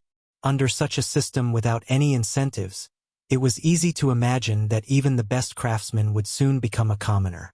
However, the same people in Yang Chendong's hands were completely different. The armament factory in Crimson City implemented a guaranteed incentive system. The guaranteed salary referred to how much money you would receive after completing the work at hand. The incentive system referred to how much you would receive after completing the task or making other contributions. In fact, the craftsmen of this dynasty did not lack strength and brains. Once there was space for them to display their abilities, everyone would hold their breaths and fiercely exert their strength. Because of this, many outstanding people appeared. Not only did they receive honors, such as medals of various levels in their hands, they also received large amounts of gold and silver. This reward system that not only gave them fame but also money made all the craftsmen burn with passion. Under such a big environment, naturally, they would get twice the result with half the effort. Just like the armament factory, the quality of steel determined how many guns and cannons could be produced. In the process of tempering steel, with the help of the books provided by Yang Chendong, they could make the steel more solid instead of being so brittle. They could also increase the density of the steel so that there would not be many small bubbles in the performance which would be easy to explode. Regarding this basic knowledge, there were clear records in the books. As long as one diligently studied, they would discover that many of the principles were not that difficult to understand. It was just that they lacked imagination. Once he did it, he would realize that things were so simple when he looked back. The armament factory began to expand and improve. Batch after batch of Type 81 rifles were brought out and sent to the temporary port of Laizhou Prefecture a few days ago. At this point, all the auxiliary soldiers had changed their equipment. Speaking of which, facing Yang Chendong's inquiry, the auxiliary commander Lu Zhua had an excited expression. "Sixth young master, don't worry. Most of these people have practiced guns before. After a short period of adjustment, they will be able to regain that feeling. Once on the battlefield, they will definitely be able to display their strengths." It was no wonder that Lu Zhua was so excited. In the past, he had only seen the Cold Vanguard use advanced firearms to slaughter enemies. Although they were also equipped with the new type of bows and crossbows, the effective range was still too short. The advantage wasn't very obvious. Because of this matter, the battalion commanders and company commanders below him had looked for him more than once. They had asked him when they would be able to be like the Cold Vanguard and use advanced firearms to kill enemies in battle. In the past, when faced with this question, Lu Zhua would remain silent because he didn't know when this day would come. But now, the Type 81 rifles were given out. Although they were still lacking in functionality compared to the Type 95, especially since they were handmade, there were still some differences between the same gun. It still required the soldiers to familiarize themselves with each gun. However, compared to the cold weapons in the enemy's hands, these rifles were already many times stronger. Once they used these Type 81 rifles on the battlefield in the next war, it was easy to imagine what the outcome would be. Just thinking about it made him excited. Lu Zhuo was still standing there with a face full of excitement. Yang Qindong's gaze had already landed on the commander of the Cold Vanguard 2nd Regiment, Luo Pa. The brothers of the Cold Vanguard will have to work hard for a while. Teach the auxiliary soldiers how to use guns and how to maintain them. And you guys, you must pay close attention to the safekeeping and use of guns. Absolutely do not allow any guns to be lost. Even more so, do not allow anything bad to happen. Once someone shows signs of doing something bad, immediately kick them out of the team. Do not show any mercy. His gaze once again landed on Kong Jie and Song Jie, the 2 regiment political commissars. Yang Qindong's tone was a little strict. Guns were not like other things. Once in the hands of the enemy, they could create chaos or even assassinate people. They could take people's lives in the blink of an eye. In the face of such an advanced double-edged sword, one had to be vigilant. This was also why only the auxiliary soldiers were issued Type 81 rifles. The temporary auxiliary soldiers who had not been through much training still used cold weapons. 6th young master, don't worry. We know. Normally, when there is no mission, each person will only fire 5 bullets. Also, there will be a check in the morning and evening. Soldiers have the right to supervise each other. As long as there is no platoon or squad covering for each other, nothing will happen. The 2 regiment political commissars said with a solemn expression. Clearly, they had also realized the benefits and corresponding dangers that advanced guns could bring to them. Thus, they had long prepared for it. That's the best. You have to talk to the soldiers in a timely manner. Make full use of your advantage in thinking. Once there are any bad signs or problems with the soldiers, you have to immediately enlighten and solve them. Today's matter can't be left to tomorrow. Yang Qindong nodded and said again in a strict tone. After discussing the issue of guns, his gaze landed on the 4 officers and said, "Make use of the time to rest and reorganize.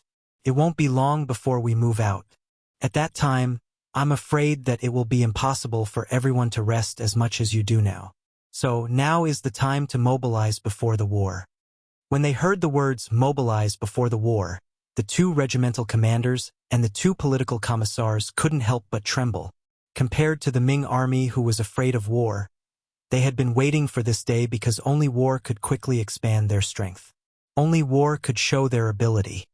Yes, the 4 of them gave a very standard military salute in unison. At this moment, every one of their breaths became a little hurried. Crimson City. Compared to 2 years ago when Yang Qindong left this place, it could be said that it was completely different.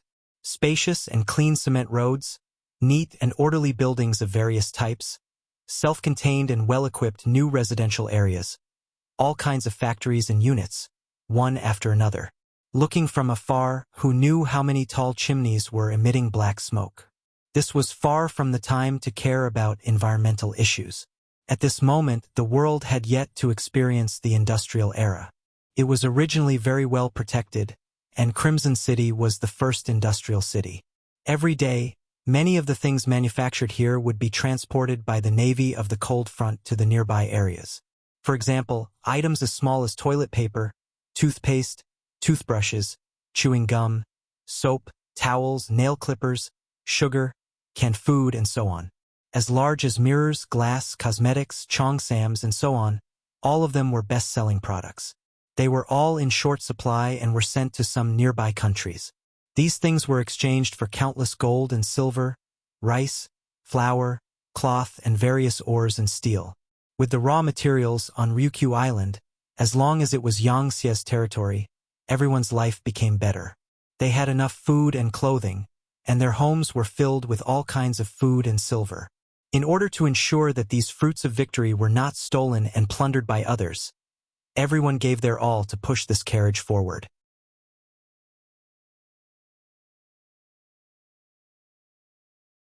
Chapter 456. One of the branch factories of the main food factory, the instant noodle factory. The factory's director, Zhou Dai, was leading nearly 3,000 workers in the factory to make the newly developed instant noodle. This was the political task given by the sixth young master in a letter. Along with the detailed process of making instant noodle, there were also 2 boxes of finished products. Zhou Dai was the first person to fully understand the book and develop the first bowl of instant noodle. According to the reward system, after passing the political review and confirming that there were no problems with the person and family background, he became the first factory director of the instant noodle factory. Before, when he heard that the first person to develop instant noodle would be the factory director and become the leader of 3,000 people, Zhou Dai didn't believe it. But when he really did it and was entrusted with this important task, at this moment he was extremely excited. At the same time, his admiration for the sixth young master was like a torrential river. No one knew when it started, but there was a legend in Kaohsiung City. It was said that the sixth young master was a god sent by the gods to save the hardworking people and change the world. Otherwise, why would the sixth young master always be able to come up with all kinds of new things that they had never heard of before, or even dared to think about? The ancient people were originally very superstitious, and most of them didn't have any culture, so it was easy for them to be taken advantage of. In addition, Yang Chendong did indeed get a lot of good things that smart people couldn't think of, such as the various advanced guns and cannons guarding Ryukyu Island. With these facts, more and more people believed in this legend, so much so that the Yangxia higher-ups who first spread this rumor also agreed with it. Instant noodle was precisely based on this legend. Of course, this was also due to the big warehouse. When the bags of instant noodle were opened and soaked in hot water and eaten by everyone was full of praise and praise. The higher-ups immediately decided to rush the production of these things. Not only could they replace food to provide food for the people, but they would also be excellent military supplies if they were placed in the army. It would play a crucial role in solving the problem of food rations for the soldiers. With the help of some books that Yang Chendong found in the warehouse, the method of making instant noodles was listed in detail. Then came the more complicated manufacturing machine. Once the machines were available in batches, the production of finished instant noodles would be greatly accelerated. All of this work was left to the blacksmiths in the munitions factory. There was strength in numbers. After nearly half a year of various experiments, the first batch of machines finally left the factory. The moment they were distributed to the instant noodle factory, Zhou Dai and more than 3,000 employees were so excited that they shed tears. They knew that their opportunity to perform had come. He took out the wheat, oil, and other materials that he had prepared beforehand. With the help of the machine assembly line, the first batch of homemade instant noodles was finally ready. Due to all kinds of problems, the production of the first batch of instant noodles was full of twists and turns, and the machine had to be stopped from time to time. However, as long as the first step was taken, it was believed that it wouldn't be long before a more suitable second assembly line appeared, followed by a third, a fourth. In the end, instant noodles would be popularized and become an important part of the food factory. The latest news about the changes in Qiqian City would be sent to Yang Chendong every few days.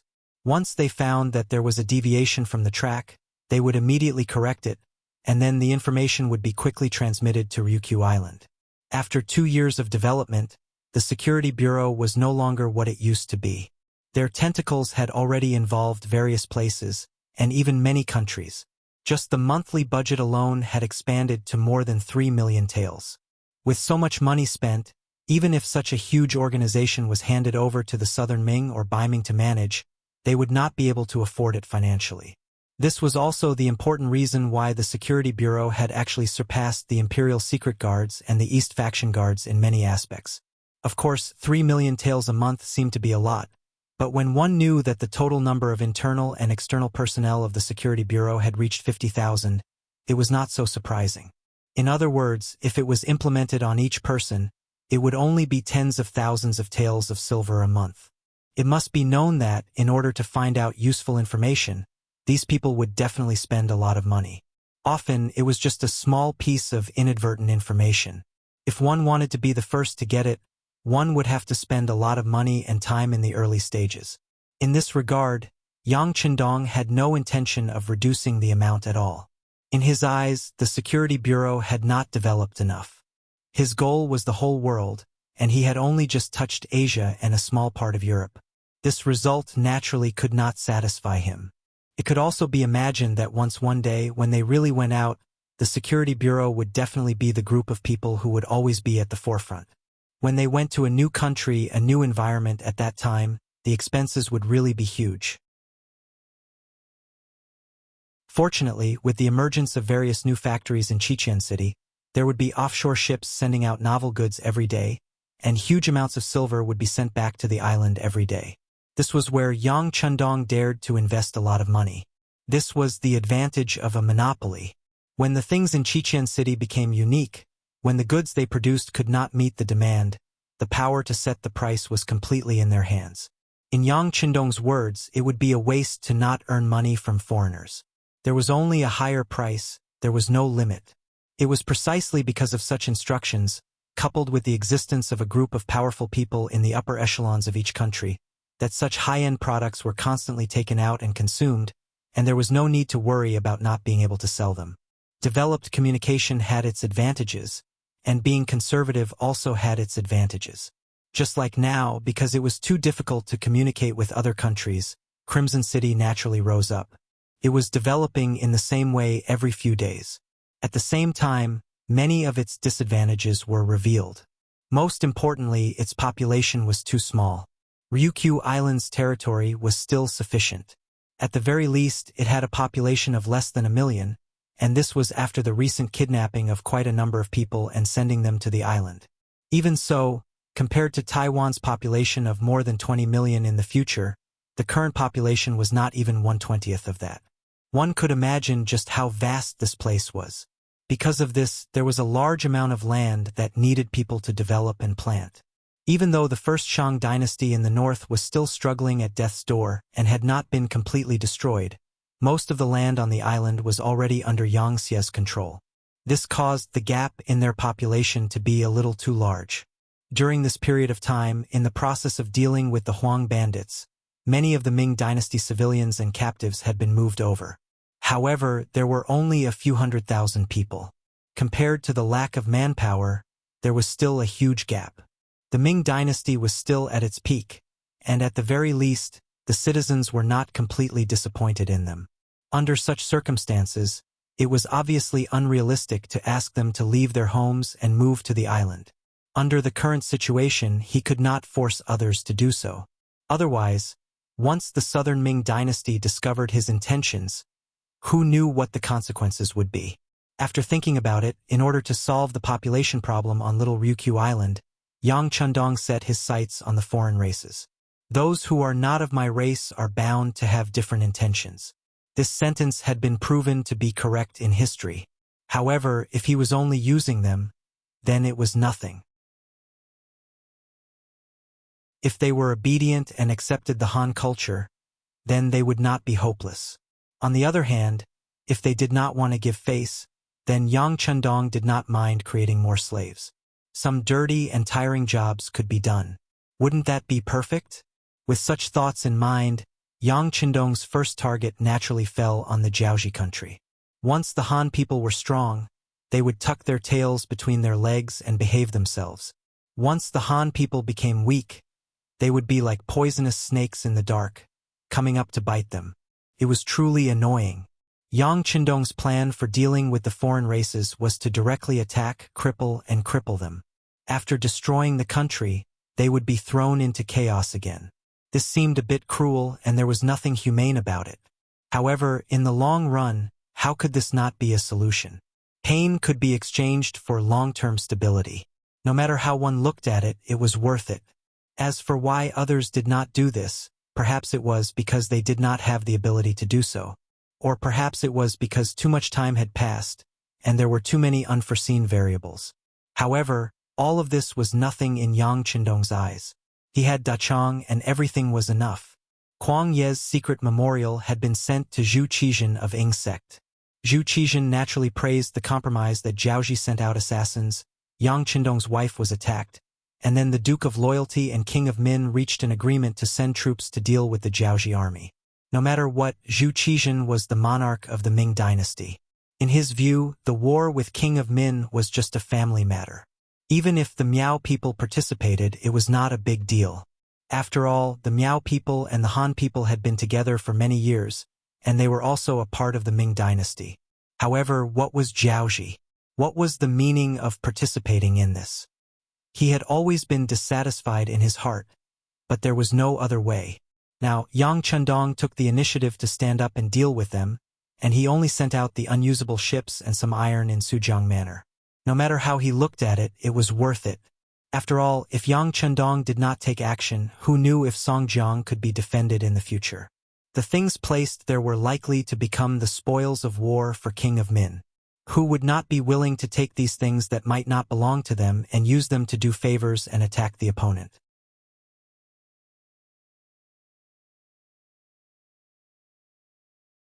Chapter 457. As for whether Yang Chendong would fight with the Jiaoji soldiers after obtaining the item, Zhu Qizhen wasn't worried at all. Not to mention that Jiaoji's actions would attract Yang Chendong's anger. Just based on what Kuang Yi said in the secret report, would the King of Min issue a declaration of war against Jiaoji? Based on this, it was enough to make people feel relieved. Even though Zhu Qizhen would never admit the King of Min's status as an independent king, he would not admit that the declaration of war was legitimate. However, if the contents of the declaration of war were beneficial to him, then it was a different matter. He would just turn a blind eye to it. Since Zhu Qizhen agreed, the following matters naturally went smoothly. After the decree was issued, the southern Ming soldiers in Songjiang Prefecture began to get busy. After the decree was issued, Zhu Qizhen seemed very satisfied. Once the Jiaoji army didn't participate, the King of Min would lose an arm. The difference in military strength between the two sides would become smaller and smaller. Once the King of Min had enough time to develop, it would not take long for the chaos in the south to be quelled. At that time, it would be time for him to consider the matter of the northern expedition. However, before this, there was also one thing that made Zhu Qizhen unhappy. That was Yang Chendong's physical condition suddenly improved. Zhu Qizhen no longer dared to underestimate Yang Chendong since the incident with Tu Mu. Facts had proven that his caution was correct. At the very least, everything Yang Chendong had done up until now had caused others to have a whole new level of respect for him. It was even to the extent that they had no choice but to be wary of him. Just like how Zhu Qizhen was tired of the Jiaoji army, he was also very disgusted with Yang Chendong and the mercenaries that he could control. Zhu Qizhen didn't know what would happen if the mercenaries fought with the Jiaoji army. He also didn't want to make too many predictions because in his heart, no matter who won in the end, the remaining one might become his enemy. He had to think about how to get rid of the winning side before it was strong enough. For this matter, he called over the chief eunuch, Chao Jixiang, and the commander of the embroidered uniform guard, Meng De. These two were his absolute confidants. Furthermore, their authority was given to them by him, so there was no need to worry that they would betray him. To put it bluntly, the two of them were nothing if they left him. When the two trusted aides were called in front of Zhu Qizhen, their hearts began to beat like drums. They wondered who the emperor was going to deal with this time. Who was he going to play tricks on? They couldn't be blamed for having such thoughts. To be called to the emperor at the same time, of course, it wasn't as simple as just calling you over for a chat. Since they were on the same side, Zhu Qizhen naturally spoke more straightforwardly. You all know that Yang Chendong has recovered, right? Upon hearing this, the two of them understood and nodded. Replying to your majesty, this subject already knows. Amen, it's good that you know. He's going to lead his troops to fight against Jiaoji. This is an opportunity for you. The emperor didn't make things clear. This was perhaps a habit of his. He would never make things clear. This way, no matter what happened, they would have a lot of room to maneuver. Chao Jixiang and Meng De were both shrewd people. Otherwise, they wouldn't have been able to reach their current positions. When they heard Zhu Qizhen's words, they understood what he meant. However, their expressions became unsightly because of this. It wasn't for any other reason. It was because it was too difficult to deal with, or rather, assassinate Yang Chendong. It wasn't as if the two of them hadn't tried before. They had even spent a lot of effort to arrange for people to get close to Yang Chendong. disregarding everything else. Just joining the mercenary army was as difficult as ascending to the heavens. Even though they had already sent out what they believed to be the best of the best, and even made a lot of preparations for this. However, for some reason, it didn't take long for these people to be found and then mysteriously disappear, never to be contacted again. It was fine if it happened once or twice, but when it happened every time, as long as one wasn't an idiot, one would understand what had happened. Something had happened to the people they sent out. Of course, they didn't know that with the support of powerful Silvertails, the Security Bureau's methods were already not inferior to the embroidered uniform guards and the East Faction guards. This was especially so when Zhu Qizhen went to Nanjing to establish the Southern Ming dynasty. They had already started making arrangements. Even now, there were many people from the Security Bureau in the embroidered uniform guards and the East Faction guards. However, because they hid too well and were generous, unless it involved some important information, they wouldn't act rashly. As a result, the Security Bureau didn't know the true identities of these people. Originally, they wanted to infiltrate the other party's internal department, but now they were the ones who had infiltrated. It was really a kind of irony. Moreover, after the incident with Suminaire, even if she wanted to use a honey trap, it would be difficult for it to work. Zhu Qizhen took in their expressions and wanted to angrily scold them for being useless. However, after considering that other than them, he didn't have anyone more powerful to use. He could only suppress the anger in his heart and say, "All right, I'm not asking you to do it right now. Once the war starts, who knows how long it will take. Perhaps Yang Chendong might lose to Jiaoji, but you have to make preparations in other aspects. If there's a chance, you mustn't let it go. Do you understand?" How could the two of them not understand when he said it so bluntly? They immediately knelt down and said, "Your Majesty, please don't worry. We'll definitely do our best to solve your Majesty's problems. It's not that you have to do your best, but that there must be a good outcome." Seeing that the two of them spoke heartily but didn't have any intention of making any promises, Zhu Qizhen purposely put on a stern face, looking as if he wasn't satisfied with their answers. When it came to dealing with other officials, whether it was the embroidered uniform guards or the East Faction guards, it was a piece of cake. Even if you didn't do anything wrong, it was still possible to find some things to pin on you. In fact, this was the method used. Who knew how many officials had been punished for no reason? Yang Chendong was completely different. He had an army in his hands, and it was an extremely elite army. Furthermore, he never visited the palace to meet the emperor. This made it impossible for them to find a chance to make a move. The so-called going all out just now was just empty words. Now that Zhu Qizhen had exposed them, the two of them couldn't help but blush. Fortunately, they were smart people, especially Chao Jixiang. To be able to be placed in an important position by Zhu Qizhen and even treat him like Wang Zhen in the past, if it wasn't for his ability, he wouldn't have been able to reach such heights just by relying on his loyalty.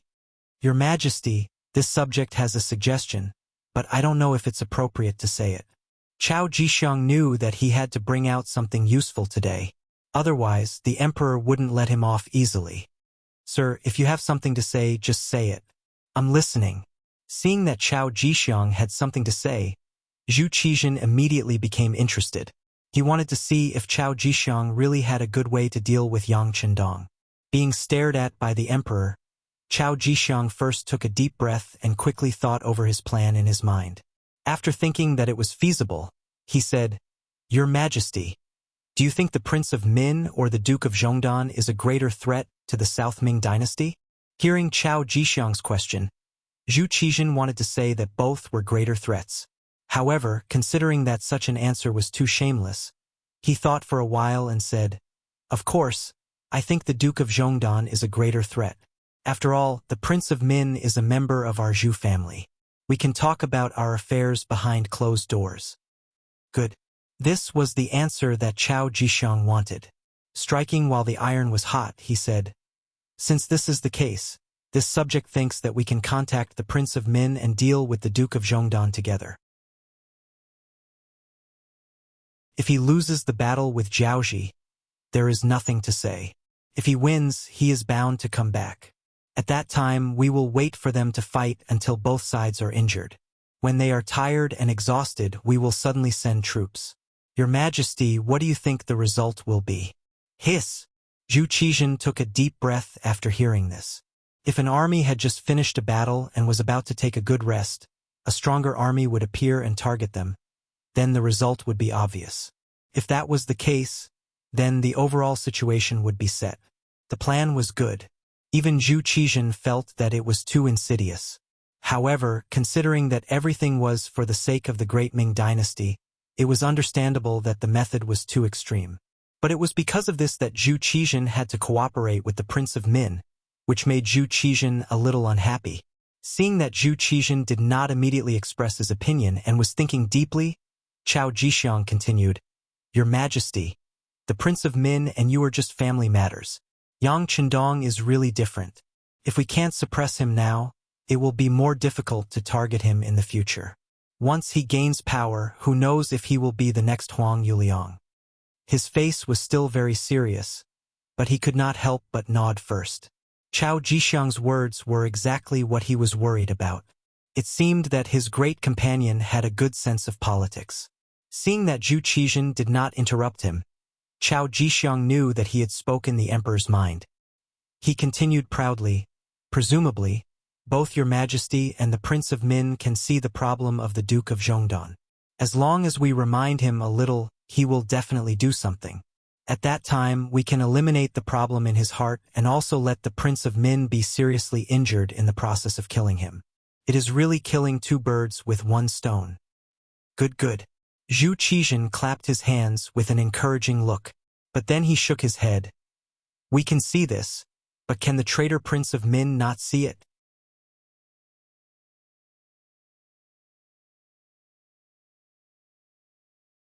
Chapter 458. Of course, but it doesn't matter. The advanced firearms in the hands of the mercenaries are like a piece of fat meat. In order to get them, I'm afraid Prince of Min can't stop his greed. Of course, Chao Jixiang thought of this and laughed. He was sure that Prince of Min would go to the mountain knowing that there was a tiger in the mountain. Hearing this, Zhu Qizhen nodded again. He thought it was reasonable. But there was another problem. If Prince of Min really got these advanced firearms, wouldn't it be a threat to him? When Zhu Qizhen expressed his doubts, Chao Jixiang smiled cunningly and said, Your Majesty, you can rest assured about this. If Prince of Min really killed Duke Zhongwei, it would be useless even if he got those firearms because the leader of the mercenaries would be there. No one would allow their benefactor to be killed and remain indifferent. Oh ha ha ha. Hearing this, Zhu Qizhen finally laughed out loud. Chao Jixiang was right.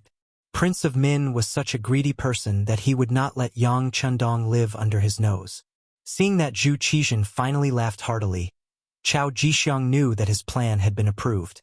He struck while the iron was hot and said, In order to lure Prince of Min into the trap, we only need to promise them that King of Shiping will block Duke of Zhongdan's retreat and prevent him from escaping once the opportunity arises. In this way, not only will our plan succeed, but if the mercenaries want to take revenge in the future, they will only look for them. Your Majesty only needs to say that you don't know anything, and then you can get rid of this matter completely. Chao Jixiang had thought everything out for him. Zhu Qizhen had no reason to refuse. He immediately ordered Commander Menda to do this. He found a reliable person to contact Prince of Min and make preparations for the future. At the same time, he wrote a secret edict and asked someone to send it to King of Shiping of Yunnan. If Yang Chendong really defeated the Jiaoji army and returned, he would give him a fatal blow. At the same time, Prince of Min also took action. After Chun Tian returned to the camp, he told Prince of Min everything. After much consideration, Prince of Min agreed. In his eyes, both the mercenaries and the Jiaoji army were thorns in his flesh. If they could fight, it would be a good thing no matter who won. As for the 100,000 civilians that Yang Chendong requested, that was even simpler. Just pick some people who didn't have enough to eat or warm clothes and send them over. Once the war started, refugees could be seen everywhere. 100,000 people was really not a big deal.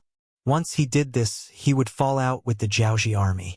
The King of Min, who had already occupied most of Yunnan, Guangxi, and Guangdong, had a very solid foundation. He only needed time to recruit new soldiers and digest these territories.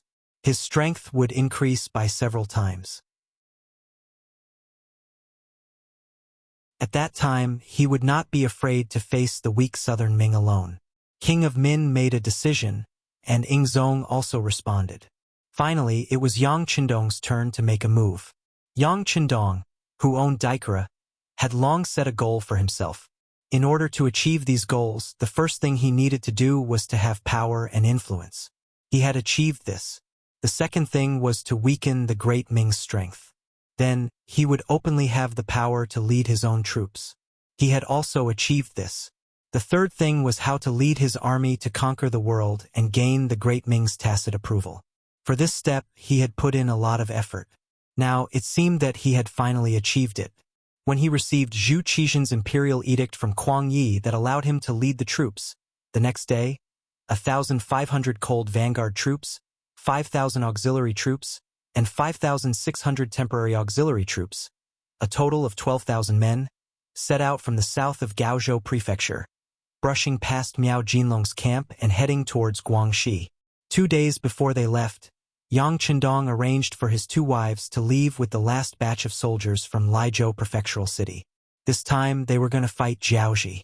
The terrain there was complicated, and there were dense forests everywhere. In some places, it would be difficult for carriages to travel. Fighting on someone else's home ground, there was the possibility of falling into danger at any time. It was naturally very inconvenient to bring the women along. However, Yang Qindong had to carefully consider where to send them. Looking carefully, whether it was the Yang clan manor near the capital or Jianing Prefectural City, neither was a very safe place. As long as he didn't die, his family and loved ones should be safe. However, this was only under normal circumstances. Who knew if there would be people who would take the risk? After thinking about it, there was only one place that was safest: Zairyukyu Island's Crimson City. Moreover, Su Maner had already arranged for them to go there. As the saying went, an ugly daughter-in-law would have to meet her parents-in-law sooner or later.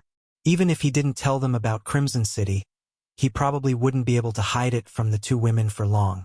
Since that was the case, it was better to have them go there first so that they could get used to it and think about what they would have to face after becoming his wives. Were they mentally prepared? In truth, Yang Qindong had guessed that Hu Yan and Madame Shui would probably be shocked at first, then shocked, but in the end, they would still support him. After all, women in ancient times rarely had such independent thoughts. Most of them were loyal to one person and would follow the person they married for the rest of their lives. Yang Qindong had made up his mind. However, it took him a lot of effort to arrange for the 2 women to go there. Just as he thought, Hu Yan and Madame Shui actually asked to face all the difficulties with Yang Qindong. The 2 women didn't want to leave Yang Qindong. They were more worried about him. How could he say anything harsh to women who were worried about him? Fortunately, Yang Qindong knew how to beat around the bush. He adopted the method of attacking them one by one. First, he persuaded Madame Shui. Then, the 2 of them worked together to deal with Hu Yan. As expected, they succeeded in the end. Using the excuse of sending them to the safest and most comfortable place, Hu Yan and Madame Shui left before the battle. Following them were Tai Qingyi, a group of female guards, and Yang Wu, who represented Yang Qindong's identity. After settling the family affairs, Yang Qindong finally set his eyes on the territory outside the Great Ming dynasty. Only 2 days later, the army set out. In the front and back, there were 29 battalions, totaling more than 12,000 men. As they walked past Miao Jinlong's camp, the other party was like a rooster ready to fight. They put on a defensive posture. It was obvious that the previous battle had indeed frightened them. Seeing the mercenaries walk past them, they instinctively went into a defensive state. It was destined that such a defense was useless. Yang Qindong's target was not them at all. More than 12,000 people passed by the camp openly. Miao Jinlong and the others breathed a sigh of relief when they couldn't see any trace of them. Not far behind, on the city gate tower of Gaozhou, Kuang Yi could not help but sigh as he watched Yang Qindong leave with the army. He had been with Zhu Qixin for a long time. He knew his emperor too well. He was a man who hated to see others better than him. This time, Yang Qindong went in alone. He did not know whether it was a good thing or a bad thing. But at this moment, he couldn't care less because he had to leave Gaozhou Prefecture immediately. At this moment, he could only wish Yang Chundong good luck. Jiaoji. It was also known as Jiaoji. It was a term used by the people of the Middle Plains to describe the customs of the southern barbarians. Later on, it was used to refer to the area south of the Middle Plains where the southern barbarians lived. During the Ming dynasty, it was also known as the Land of Annan. Emperor Chang Zhude once sent a large army led by Britain's Zhang Fu as the commander-in-chief to send troops to suppress Wuxia, entering Annan and breaking Wuxia's elephant formation. Wuxia, father and son, were captured and escorted to the Ming dynasty's capital Jinling, present-day Nanjing, Jiangsu, along with numerous Hu dynasty's civil and military officials and generals. After the Huji family was destroyed, the Ming dynasty announced the abolition of the Annan kingdom and renamed it Jiaoji province. It governed 15 houses, 41 prefectures, and 210 counties. They won the war, but they made a bad move. In terms of how to rule this place, the Ming dynasty brought a corrupt rule to the new Jiaoji province. The first was the local officials. Most of them came from the neighboring Guangxi, Guangdong, and Yunnan provinces. They only knew how to read, and they only had one goal: to get rich. The second was the eunuchs. Military supervisor eunuch Ma Qi, who was the commander of the Annan military region and the grand governor of Jiaoji province. He extorted from the people. Just the peacock tails alone required 10,000 a year. If the number was not enough, he would capture the Jiaoji people and torture them. Wherever there was oppression, there would be resistance. In the end, a person called Li Li appeared. He worked together with the Jiaoji people to fight against the Ming dynasty army and obtained victory. The Ming dynasty was forced to make peace with Li Li, and the army backed out of Jiaoji. 1431, first month, 5th day, Li Li accepted the title of Ming dynasty. However, this action dealt a huge blow to the authority of the central government toward the southwest chieftains. After which, Shi Duo's actions proved that the negative effects of Xuanda abandoning Jiaoji were long-term and fatal. This matter dealt a heavy blow to the Ming dynasty's international reputation in the western region and shook their suzerain status. Losing Annan meant losing the western region. This was something that even Zhu Zhanji did not expect. From then on, Annan continued to disturb the borders. Maybe because they were too poor, or maybe because they relied on their geographical advantage. Once they had a chance, they would disturb the borders and bite the Ming dynasty. Every time such a thing happened, the Ming dynasty would bear with it. After all, they were facing a tropical monsoon climate, so the temperature was high and the humidity was high. It was also a country with mountains and forests, so it was inconvenient to send out troops. If they did not have enough troops, they would not be of much use. As time went on, they did not care and only arranged guards in the Yunnan, Guangxi, and Guangdong provinces near their borders to defend. As they say, if you defend for a long time, you will definitely lose. Not to mention that the Ming dynasty itself had problems. First, the strong Ming dynasty was split into two. Next, the Min king rebelled. How would Annan not grab hold of such a chance? Under the invitation of the king of Min, he reluctantly sent the troops. The 50,000 troops did help the king of Min build a lot of momentum at the beginning.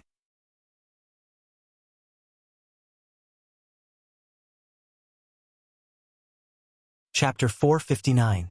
South Ming was already weak, and Zhu Qizhen's main focus was on Baiming. Along with the chaos of the Huang bandit army in Guangdong, the Min king worked with Jiaoji, and the Miao people suddenly attacked. Naturally, they obtained a huge victory, charging out of Yunnan and into Guangxi and Guangdong. The war was going smoothly, and Annan King Lili, who was blinded by greed, wanted more benefits. Under the instigation of his subordinates, he proposed a marriage alliance with the Min king. He wanted to marry the Min king's sister, Yongsheng Infanta, and said that they would be friends for generations to come. When Lili was given the title of Annan king, he also made a vow that they would be friends for generations to come. However, not long after, he changed his mind. Naturally, the words of such a person could not be trusted. Furthermore, Lili was already over 60 years old, and Yongsheng Infanta was not even 20. This was pushing his sister into a fire pit, so how could the Min king agree? However, considering that they were still an alliance army, If they did not handle this well and became enemies, it would only benefit the Yingzong emperor. It was at this moment that his subordinates came up with an idea, which resulted in the matter of Yang Chendong sending troops to attack the Jiaoji army. Especially after Yang Chendong proposed a declaration of war, he thought that he could not let Annan grow too big, and he could not marry off because of this matter. This would affect the morale of the army, and he would attract the dissatisfaction of his brothers. In the end, the Min king sent out a declaration of war, saying that the Annan king Lily was not good. This could be considered a falling out. The moment the declaration was sent out, the most shocked person was the Annan general Ruan Gungwang, who was still waiting for news in Guangnan House. The surname Ruan was the biggest surname in Jiaoji. With a large population, naturally, there would be more talents. Ruan Gungwang was one of them. With the support of his family and his own ability, he took on the mission of leading the army. He led 50,000 troops out of Jiaoji and into Great Ming territory. They were weak to begin with, and they did not have enough preparation. The moment the Jiaoji army appeared, they caught the South Ming army off guard. Not only did they occupy the city and steal a lot of gold, but they also captured 100,000 South Ming civilians. A portion of them were sent back to Jiaoji as slaves, leaving 50,000 strong men to form the Han captive army. With that, Ruan Gungwang, who had 50,000 Jiaoji troops and 50,000 Han captives, had a lot of morale. Even when he received news that the King of Min had sent someone to contact the Duke of Baiming to deal with Jiaoji, he did not take it seriously. To be able to become a general, especially one who led an army of 50,000, Ruan Gungwang had some ability. In his view, strength was the most important thing. In the face of absolute strength, all schemes and machinations were nothing more than clowns dancing. It was not a big deal. Amidst this pride, a declaration of war appeared. But Ruan Gungwang was only surprised. Then he was angry and a little angry. He said in front of his two confidants, Deputy General Hong Jin and his nephew Ruan Yongyang, "What bullsh *T Duke of Loyalty and Courage? Just let him come. I will kill all of them here and see what kind of explanation King Min will give. Humph! If the compensation doesn't satisfy this general, then we'll have to talk about it. Of course, Uncle is so brave. Who can defeat you? It's fine if the Duke of Loyalty and Courage doesn't come. But if he comes, he won't be able to return." Ruan Yongyang, who looked 60 to 70% similar to Ruan Gungwang, immediately began to flatter him. It was not very accurate to say that he was flattering. At least the other Deputy General Hong Jin, who was good at war, did not object. Perhaps in his eyes he also thought so. Feeling very comfortable with his nephew's words, Ruan Gungwang said, "Let's do it this way. Tell the army to get ready. Once the Duke of Loyalty and Courage comes, we will teach them a lesson. Let them know that they are not invincible just because they defeated the Huang bandits. In terms of military strength, we, the Jiaoji men, are the best in the world." Mu family of Yunnan. The three big words, King of Shiping, hung high outside the Netherworld Gate, showing their strength and power. Recently, the King of Shiping, Mu Bin, had been living a good life. During the chaos in the south, the Mu family, who had military power and had lived here for generations, obviously became popular in everyone's eyes. Whether it was Zhu Qizhen, the King of Min, Li Li, or even Zhu Qiyu, the acting Grand Master of Baiming in the north, they all sent people to draw them to their side. This was not long after, Mu Bin was crowned as the first living king of Shiping in the Ming dynasty with a different surname.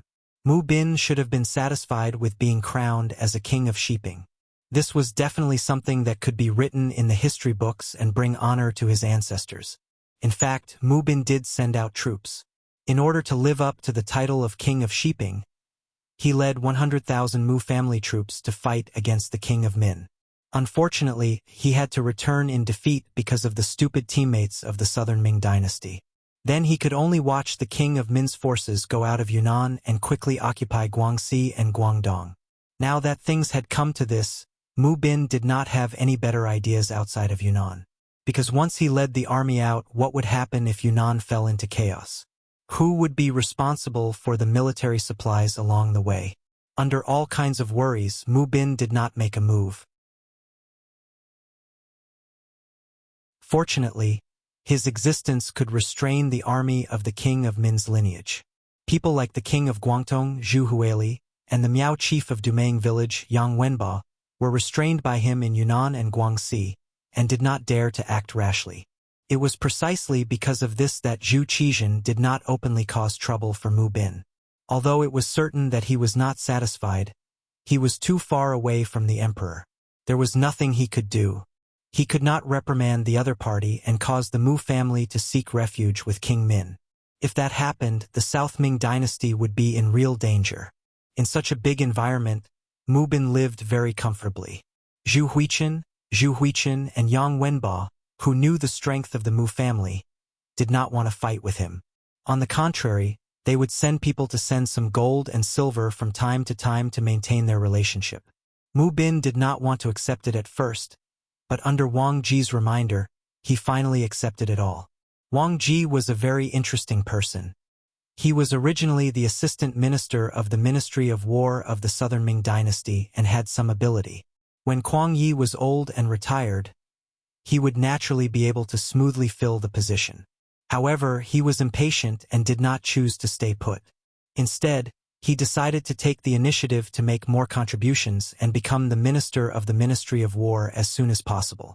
Therefore, he suggested Feng Mubin to be a king with a different surname and solve the matter of Yunnan as soon as possible. The idea was good, but the reality was cruel. In the end, the plan failed. Zhu Qizhan vented his anger on Wang Ji and asked him to be removed from his post and sent back to the capital of the Southern Ming dynasty. Knowing that there would be no good result if he went back, Wang Ji began to beg Wang Mubin of Shiping, saying that he was willing to take the blame and work for him.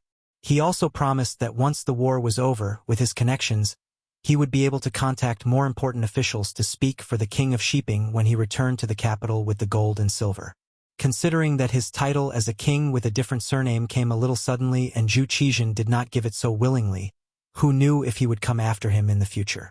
If there was someone in the capital who could speak for him and move around, it would be a good thing. In addition, the original suggestion of him being a king with a different surname came from Wang Ji himself, so Mu Bin agreed to this request. Using the excuse that Wang Ji was not well, he temporarily stayed in the Mu family. For the sake of future plans, he accepted the gold and silver sent by Prince of Min. After accepting the gold and silver, Mu Bin and Wang Ji's relationship seemed to be closer.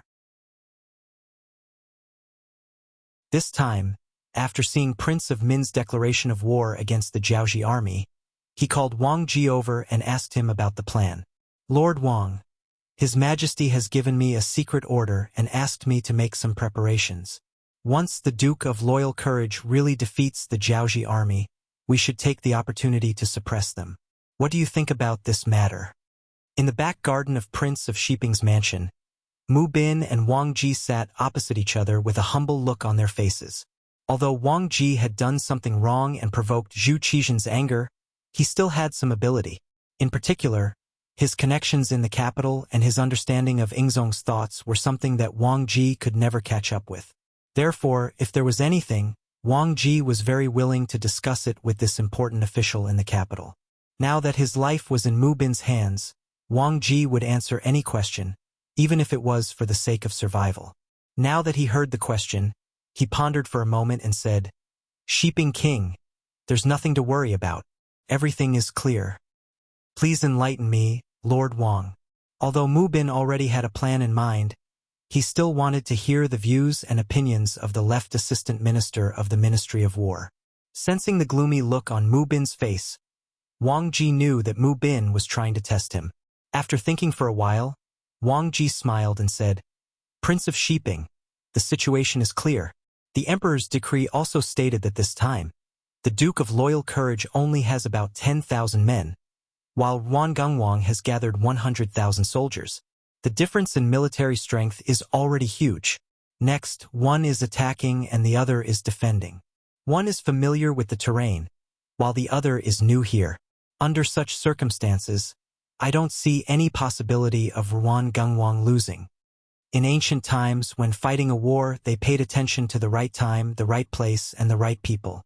The more of these aspects, the more obvious the advantage would be, and the greater the possibility of victory would be.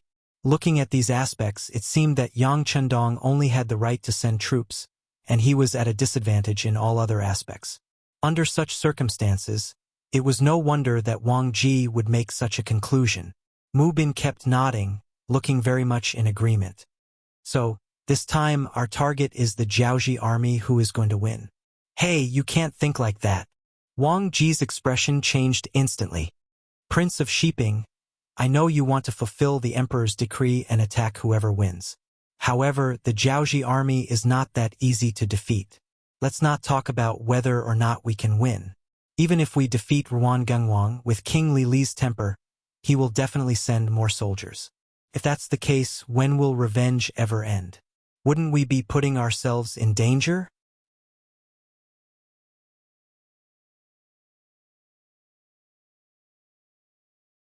Chapter 460.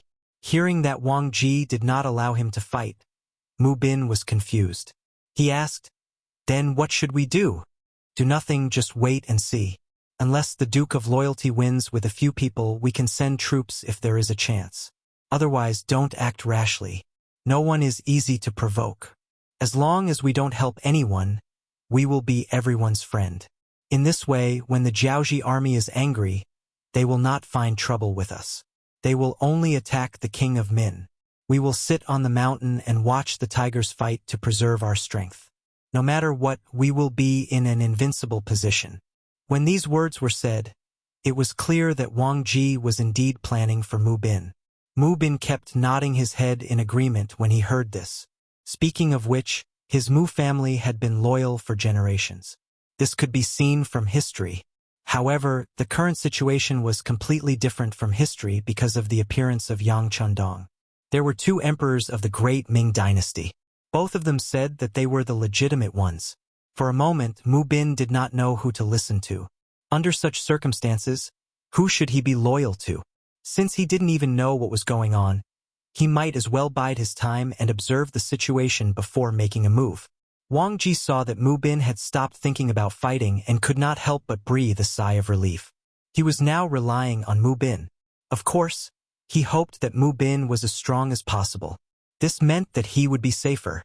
However, he did not know that this time, he was completely wrong. Everything was because he underestimated the Duke of Loyalty, Yang Chendong. Perhaps Wang Ji's thinking was right. Among all the forces, Yang Chendong had less soldiers and no territory. He should be the easiest to bully. However, he forgot that if Yang Chendong was easy to bully, how could he save Zhu Qizhen from the battlefield? How was it possible for them to defeat the elite cavalry of Wuxia? How could he destroy the Huang bandit army that was getting more and more powerful in less than 2 months? How could he make Baiming substitute Grandmaster Zhu Qiyu and Southern Ming hero Zhu Qizhen afraid? How could someone who could do such a thing be a soft persimmon that would be easily manipulated by others? If one underestimated the enemy in the business world, it was very likely that one would be penniless. However, if one underestimated the enemy on the battlefield, it could cost one's life. Just like Yang Chendong's troops, after they left Gaozhou Prefecture, they passed Lianzhou Prefecture and Siming Prefecture. When everybody thought that he would detour around Zhang'an Prefecture in the northwest and have a decisive battle with Ruan Gangwang's subordinates in Guangnan Prefecture, the mercenary army suddenly disappeared from everybody's sight. The mighty army of more than 10,000 people disappeared like evaporated water vapor.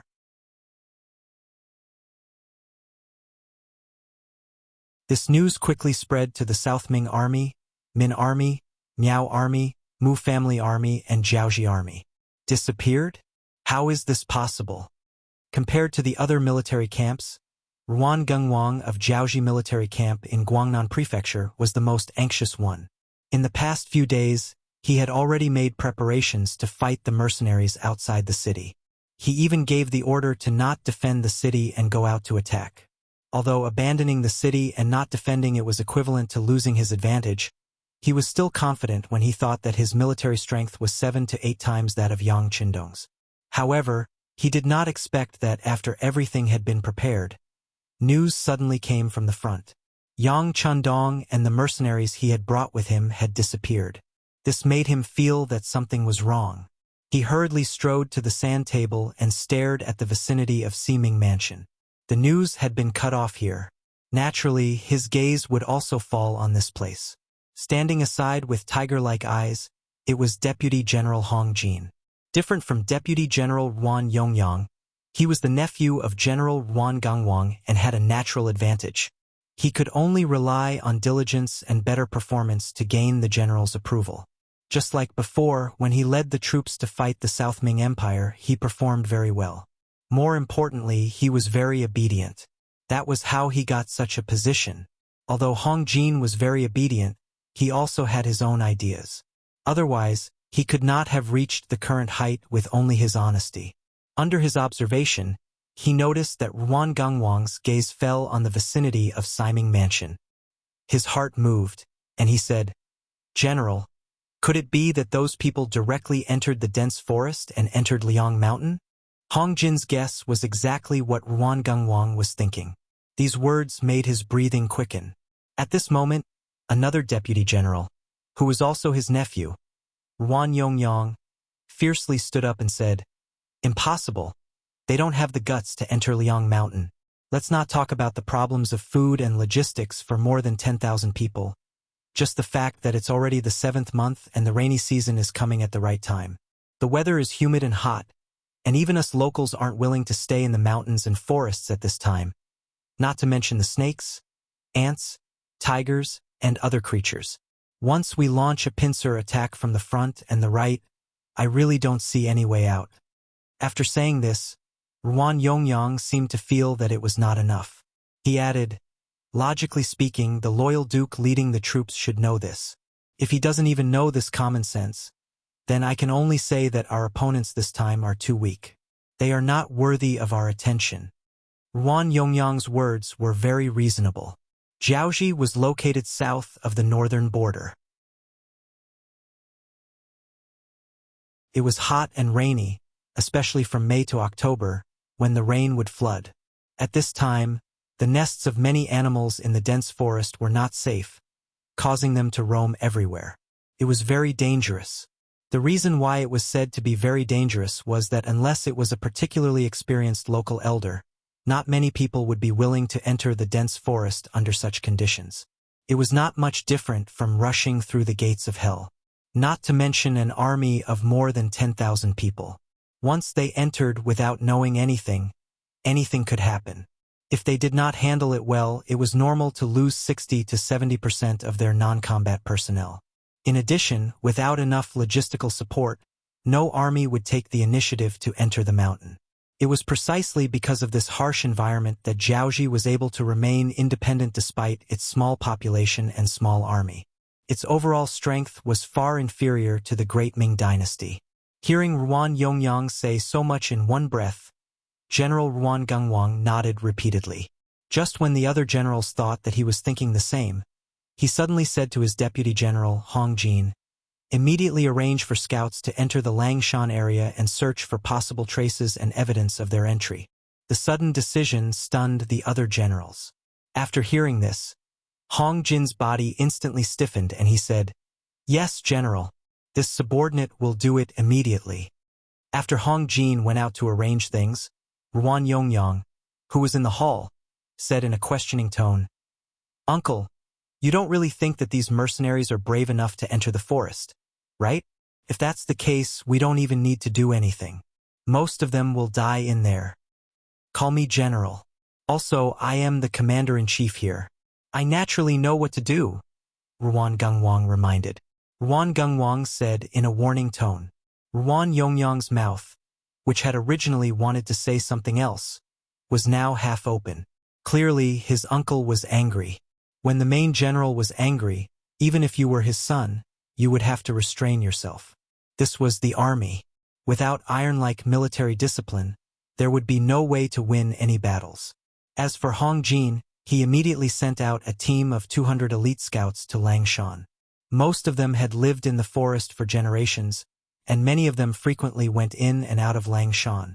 Arranging for them to scout for information was the most appropriate thing to do. Go and return quickly. If you discover anything suspicious, report back immediately. This time, we don't need you to find out where the enemy is. As long as you can confirm that they have entered the Langsun region, it will be a great achievement. Hong Jin gave the order to the scouts. Following this, 200 horses galloped out and disappeared without a trace. Langshan. This forest had a long history.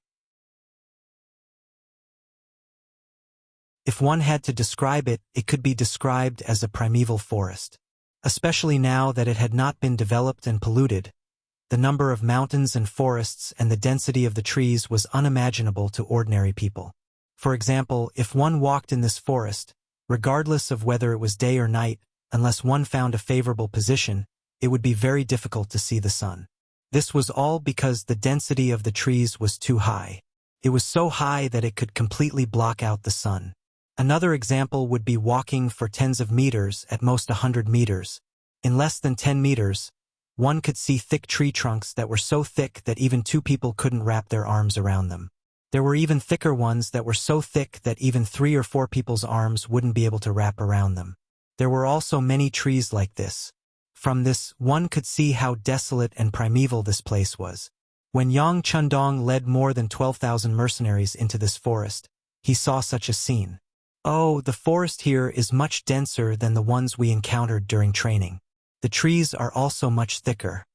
Not long after entering, Tiger's Mane's voice rang in Yang Chundong's ears. On the other side, Beta Persei also cooperated with him. Young master, the road here is muddy, and the temperature is so high. Not everyone can stay here. I finally understand your painstaking efforts a while ago. It was no wonder that Beta Persei would say this at this time. A while ago, Yang Chundong had not seen outsiders for a long time on the grounds that he was poisoned by an assassin.